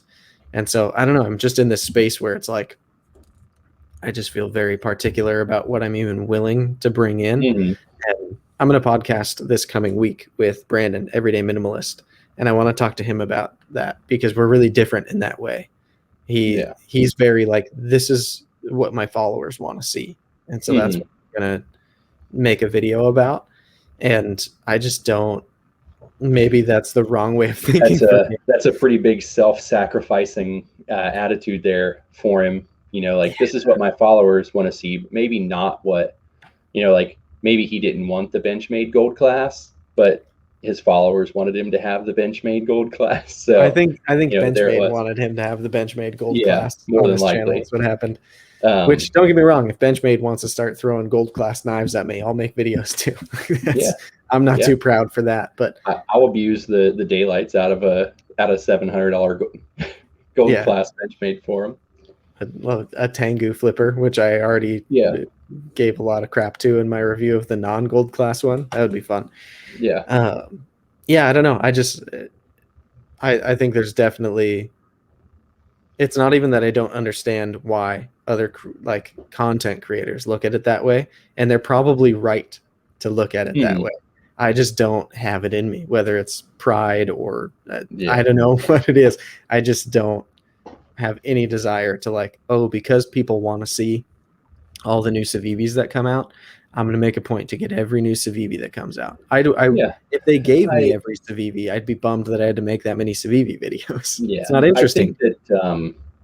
I think that you're just not so self-deprecating that you're willing to subject yourself to that kind of torture. Like, the whole point of this is for it to be fun. Right. You know, like, the reason that people would rather watch your review video than a Nick Shabazz is because you have an excitement and an interest and an explorative mind about the knives that are on your channel. You're not just reviewing a knife because it's in the lineup, you know. And a lot of other reviewers are like that. They're like, okay, this is knife this is a knife 193, and it's a nice knife, and here are the specifications of said knife. Here's it's this long and it weighs this much, and here's it up I'm against glad the rack they exist. too, and you know, there's that review cycle for everybody out there. But again, if I'm not having fun doing something, I'm probably not going to do it unless it's something that's giving me a monetary gain. And YouTube and podcasting and Instagram, whereas they're immensely fun and you can make some money from them, I could have a lot more fun and, you know, do something else and make way more money. Right. So you have to have that level of fun and enjoyment for it to just make the content. Yeah.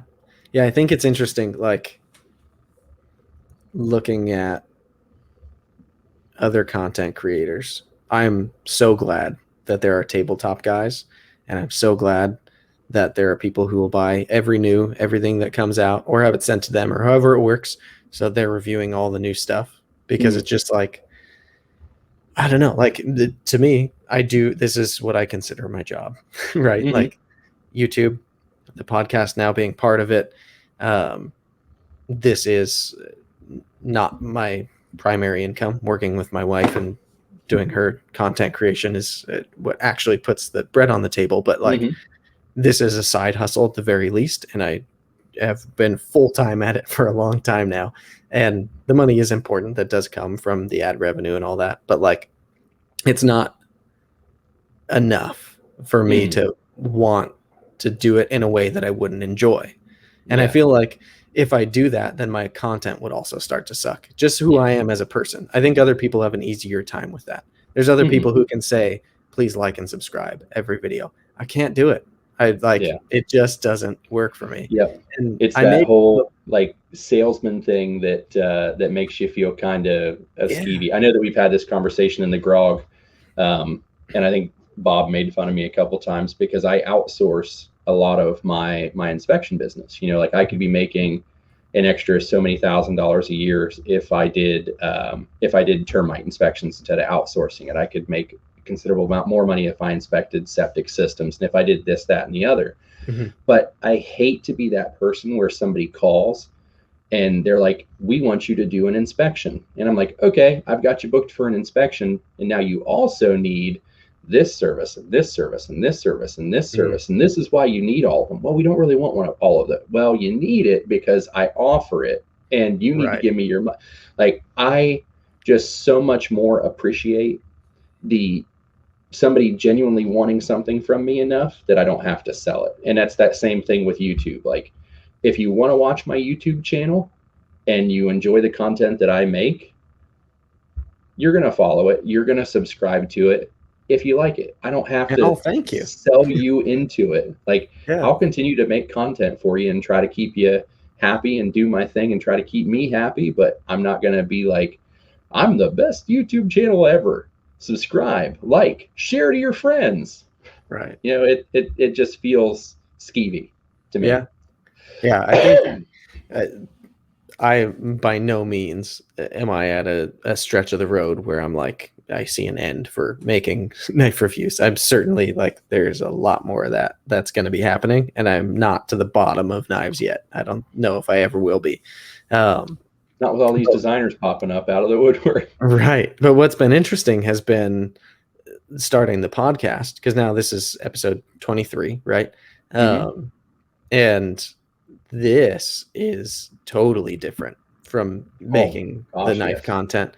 And I love doing this. So I think even as time moves on, if I have to reallocate some of my time, like say Left Concepts takes off to a degree where that demands way more of my time. If I'm doing that and I'm taking my wife's content and I've got my own content to shoot and I want to do the podcast, like that, there may come a time when I have to cut back to a degree. And then maybe it's like, instead of daily videos, it's 1 or 2 a week and the podcast. But what I can say certainly at this point that like I'm not willing to let go of is definitely the podcast, because it's so much fun.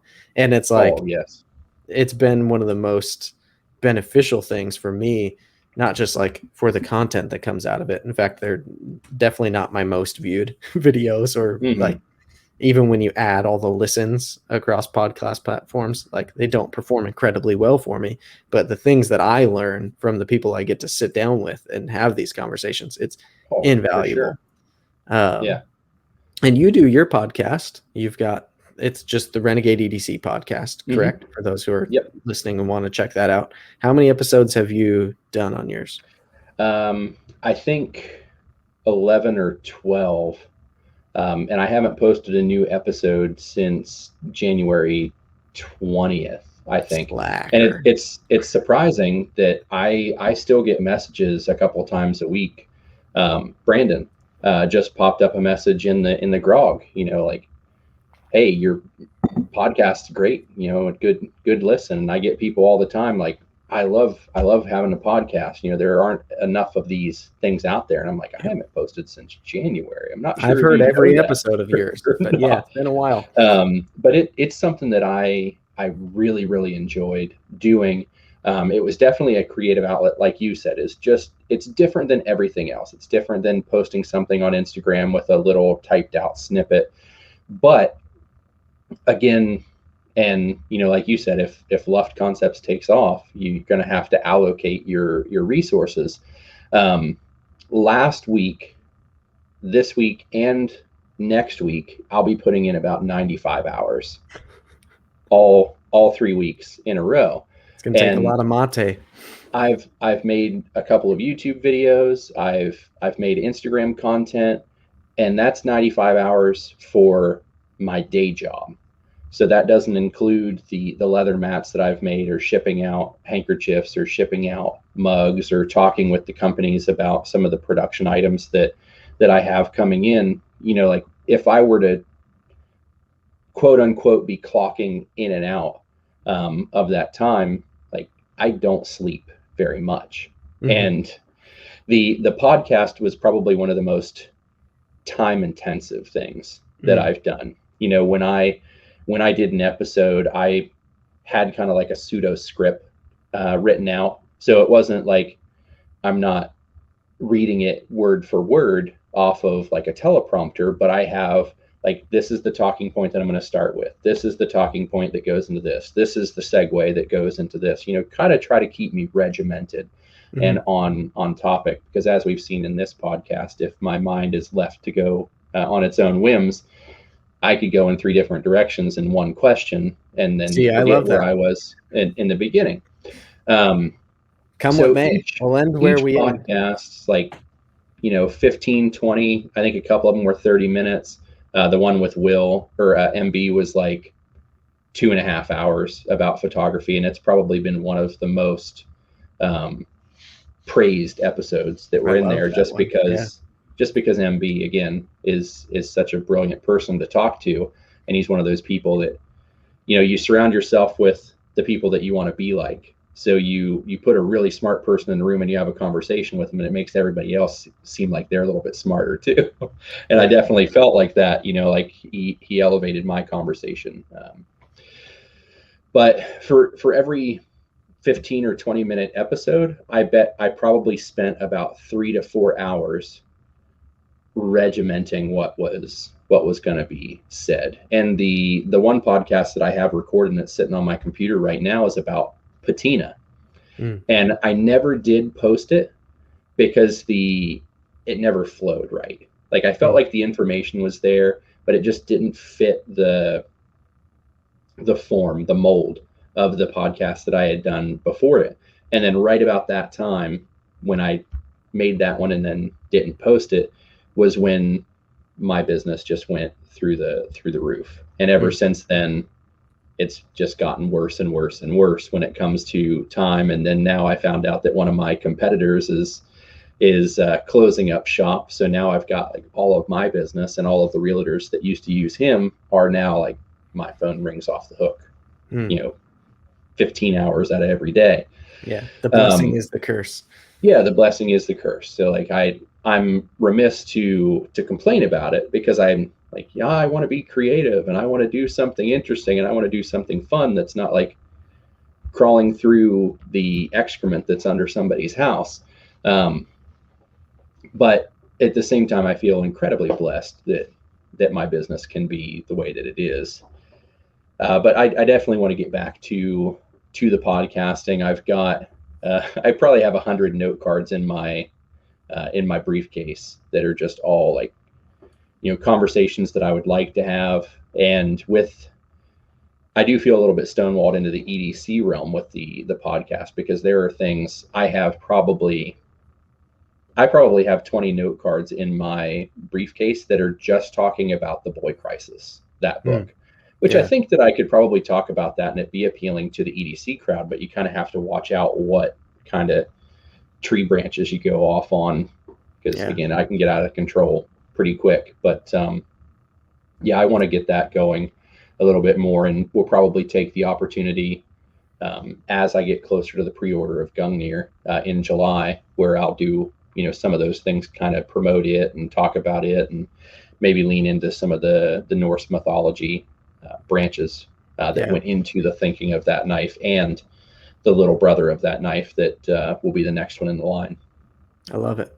I think it's interesting. Like, I don't know. It resonates with me. The fact that you were like, I'd like to do an episode just on the Boy Crisis, but I don't know how it would be received.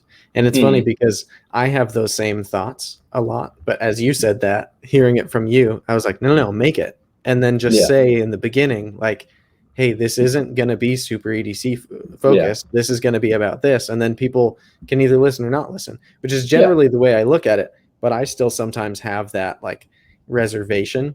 And I've done 2 episodes of my podcast solo now. And the first one, I was like, it just came from, I had dropped the ball on getting a guest lined up. And there happened to be some stuff going on that I was like, I can spitball about this. Let's just talk and see what happens. And then I really enjoyed it. So I did a second one, and I spent the first like 10 plus minutes talking about the diet that I'm on. There was some knife dialogue in there as well. But I think as time goes on, not because I'm like self-centered or I think that everything that I say matters so much, or like there's no element of that to it, more so like how cathartic it is. I plan to do more solo episodes and talk about a lot of things that have nothing to do with EDC. And I think, having thought about it as what I would respond to you, now I'm just gonna I'm just gonna shamelessly like title the episode like, this is not EDC, and then I'm gonna start by saying in the first 20 seconds, hey, look, this is not going to be EDC related at all. It Well, might tie in somewhere because I'm random, but it's not going to be what this is about. you look at all of the big-ish YouTubers and then big YouTubers. Like you talk about Peter McKinnon, um, who just about anybody that's probably watching this probably heard of him.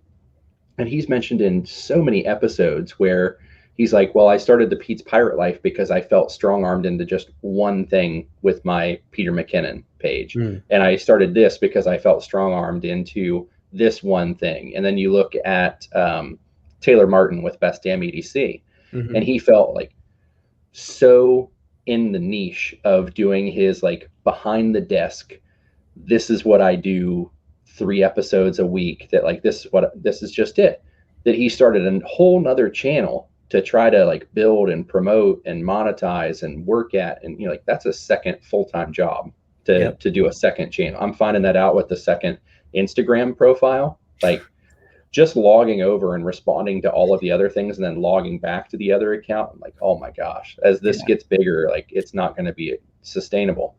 I've posted on my personal Insta like 2 times in the last year, probably. It just doesn't. I post daily, except for today because my phone is broken. It's the first time I haven't posted to Instagram. It's about to be midnight. That's not happening. But that's the biggest complaint out of all those guys is they're like, you know what, we love making the content that we make, but we feel so stuck in it that we can't be creative. And that's something that I never want to get into. But at the same time, you want to appeal to your base. And I had that problem when so at the beginning of last year, right before the pandemic, I made a big switch from just cigar and whiskey with kind of like my EDC strewn about. So it's like the focal point was my whiskey bottles and my cigars on my Instagram. And I had like 2,500 followers at that point in time. And I'm like, you know what? I'm done with this content. Like I want to move on to something else. And then it just became like 100% EDC with like a cigar in the corner and a whiskey or something like that. And my viewer base was so off put by that I lost like more than half of my followers within like 30 days. Jeez. You know, everybody was like, we don't give a shit about knives and pry bars and handkerchiefs and guns. Right. Like we don't care. So everybody was gone. And then I had to rebuild from the start because I made this shift. So, yeah, kind of talking it out, it just makes sense that maybe my podcast shouldn't be 100% EDC all the time. And I should just do something to tie the various interests into EDC in maybe some way, shape, or form. You know, like most people in the EDC world are probably male, with a few females in there that are interested in it. You know, the boy crisis is probably pretty useful to the mass majority of people. I think that my Instagram profile is like 94% male. So like obviously that's the demographic that's EDC oriented. Right. Yeah, so, I think I should just go for it and do the content that I want to do. Yeah, like it's funny because from the get-go, like choosing the name Bearded Gear and not like Bearded Knives or Bearded EDC or like I wanted to leave it open ultimately to like if I get more into like bushcrafty gear and start doing more like little solo trips and stuff, like maybe I'll want to review that type of gear. Maybe I'll want to make content that's still gear focused, but is not about knives. But like right now I'm a knife review channel. That's what 98% of my content is.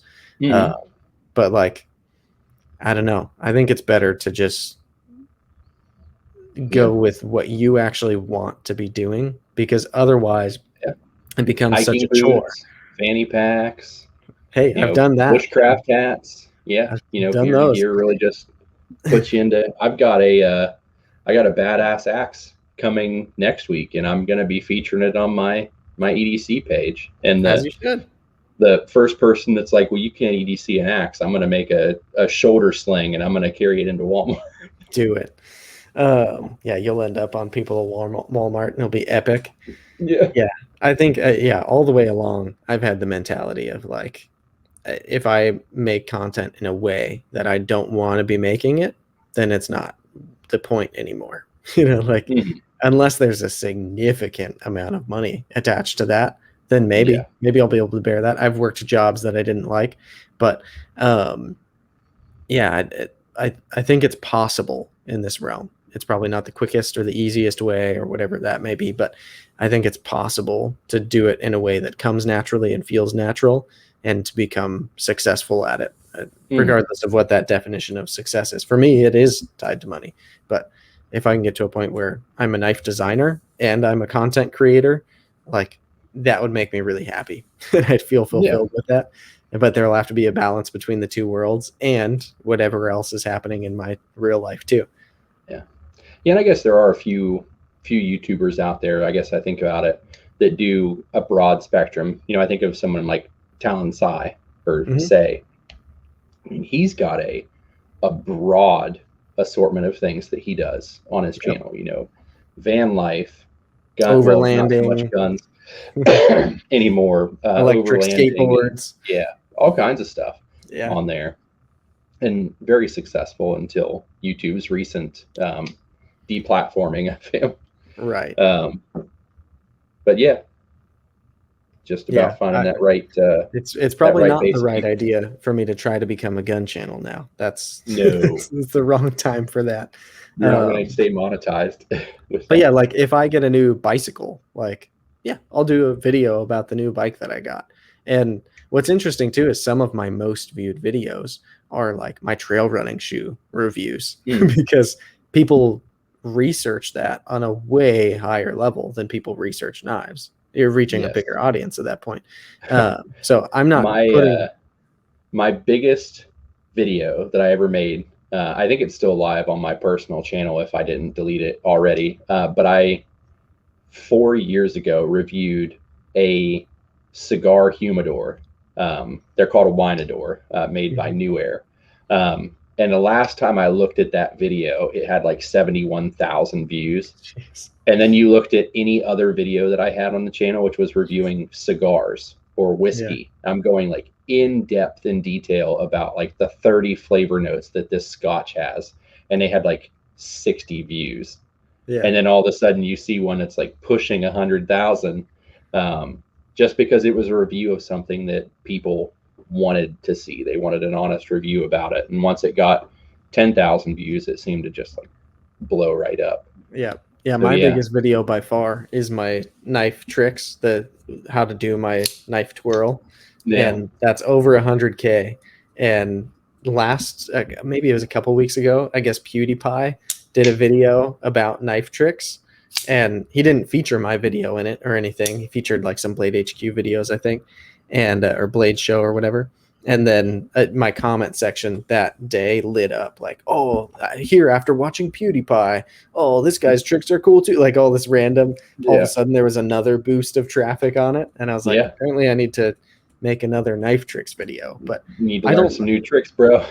I just don't like making videos for the outcome. I guess we're coming full circle on this, but like, I don't want to make a video because I think it will get a lot of views. Yeah. I don't want to make it because because should be because I want to check out that knife or that piece of gear or whatever it is, because I think that long run keeps it authentic.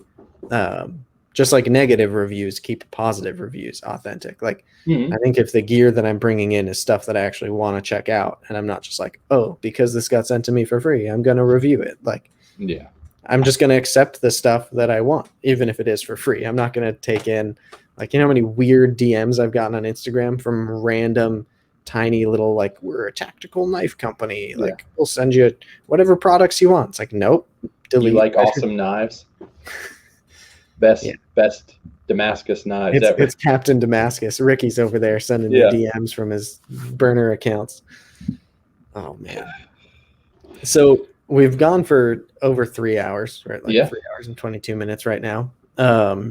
Any other topics you feel like we should definitely go over? I feel like we're going to end up podcasting together again. This won't be the last. Oh, I think for sure. No, I think we covered just about everything under the sun. Pretty good amount of ground. There's one thing I realized I neglected to ask when I held up the collaboration Hank. In my unboxing, I couldn't remember, and I haven't looked up since, partially because, as I mentioned, my phone is not working right now. is there somewhat of an ETA I can tell people on, at least loosely, when these will be for sale? Couple weeks. A couple weeks. Yeah. I'm hoping to probably have everything done and ready to go within a couple weeks. Sweet. So like end of June-ish. Oh yeah. Yeah, we should be definitely by the end of June, if not maybe sooner than that. Killer. I love that. All right, cool. Because I knew it was like relatively soon, because we've been working on it for a while. I sent you the artwork, you started passing me designs, like that's all been going on for a while. But I didn't want to. It's better if it comes from you what the timeline is, because I'm not dealing with any of the work involved. Yeah. Okay, and there are going to be a lot of handkerchiefs available very, very soon. So I actually have a whole pile of samples here. So we looked at Mando and Deadpool and Fenrir. Oh, epic. For those people that like Norse mythology. A bunch of different anime stuff and Lord of the Rings. Get the Balrog and Gandalf the Grey. Directionally challenged here. It's hard on StreamYard. One Punch Man. I've got a couple of those. I wish I had some samples of the other Star Wars stuff that was coming in. But here's another one that I think is going to go gangbusters. There's so many people doing Joker knife builds right now and like mod projects and stuff. It's huge. Yeah. I'm not into purple, so it misses me, but yeah. Yes. Thunder Mifflin's coming back in. And then we've got some collaborative stuff that'll be coming as well. So I've got some stuff for the pirate crowd and the ocean people.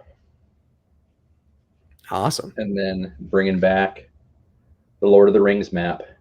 Yes, Middle Earth.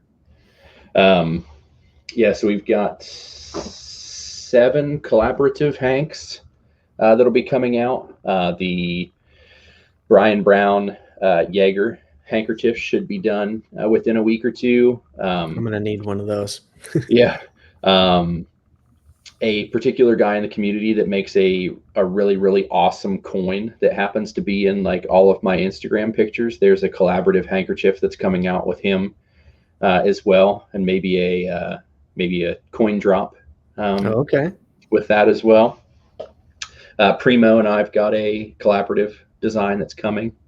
So I think overall there are 31 designs in my recent fabric order. Goodness. So there will be a lot of handkerchiefs, and the wife's just about out of school, so she'll be able to help get things going and moving and out. So, just don't let her package Bib's order. Yeah, she won't be packaging Bib's order. Oh man. Killer. So Chris, before we depart for the night, because it's crazy late for you. It's about to be midnight for me. That puts it at almost 3 o'clock for you, right? Yep. Fun times. I was looking at it like it's a half hour later than it is. You're right. All right. Before we go, I've only been up for 23 hours. Child's play for you. I've been up for 14. So if you're watching on YouTube, I'll have links down below for Renegade EDC, Renegade Provisions Co., everything that he's about to say. But for people who are listening, where can they find you? What are the best sources or places where they should look for you, look for products you make, look for naked pictures of you, whatever it is? No nude pictures out there. I think that if someone in the grog shared it, there's probably a crotch shot out there somewhere. There's got to be, yeah. Clothed. Clothed.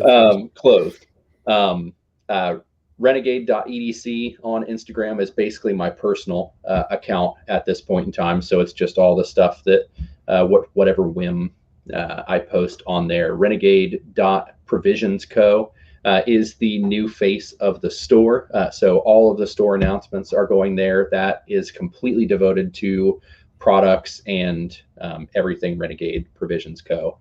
Renegade EDC on YouTube and renegadeedc.com is the physical website where you'll be able to find the Gungner wait list. So anybody that's signed up for the wait list, you will be the first people to be alerted to the pre-order. So before I formally announced that the pre-order is going on, all of the people that are on the wait list are going to be the first people to be notified. So if you have interest in getting that knife, that's probably where you need to go, because as it's getting closer and closer to that mid-July pre-order, I originally thought that, maybe half of them would pre-order and I'd have the other half that I could just buy and throw up on the website. But thankfully, and I feel very blessed for this, but it feels like more and more and more, it's really approaching that order quantity that I had set with Riot. So I think you're going from being a safe bet to get one to, like, you might be risking it if you don't sign up for the wait list.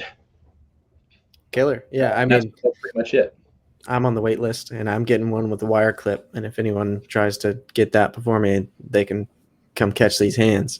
All right. So Renegade EDC is basically where to find you, and Renegade Provisions Co. Awesome. Anything else people need to know about you before we depart for now? I'm sure they'll get it in the next episode. And I think there'll probably be a pretty long podcast coming out that will probably go a little bit less into like the knives and the EDC and more about like the behind the curtain, if you will, about me, my lifetime journey that brought me to the point where I am now. So I think that there will be, I think that'll be an interview with MB Wild as well. He's been pretty interested in kind of finding out what made the Android the Android, and I think that that'll probably be a pretty emotional episode because there are a lot of things that happened to me in my childhood, not very great upbringing, that I think people will probably be surprised with, because I would say not a ton of moderately successful people have that kind of upbringing or family life, but that'll be a lot of fun to do with Will. That's awesome, man. I look forward to it, and Will is perfect to be the kind of moderator in that space. Counselor, psychiatrist. He's who I'd call. Interviewer. Yeah, he's the whole shebang. I love it. Well, Chris, thank you so much, genuinely, for coming on. I really do appreciate it. You inviting me. Yeah, and I appreciate that you're letting me work with you on a Hank coming up. I appreciate that you let me check out the Gungner. It's been a privilege to do so, and I do not want to send it back to you. I'm planning to have it in the mail tomorrow. So awesome. I can't wait to have it back, because I know I literally only had it in pocket, I think 4 days.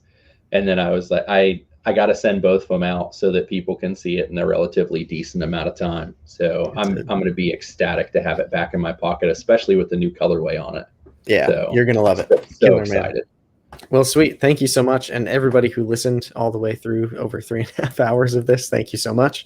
Again, this has been episode 23 with Chris of Renegade EDC / Renegade Provisions Co. / beekeeper / podcaster / all of the above. This has been a lot of fun, and we'll see you on the next one.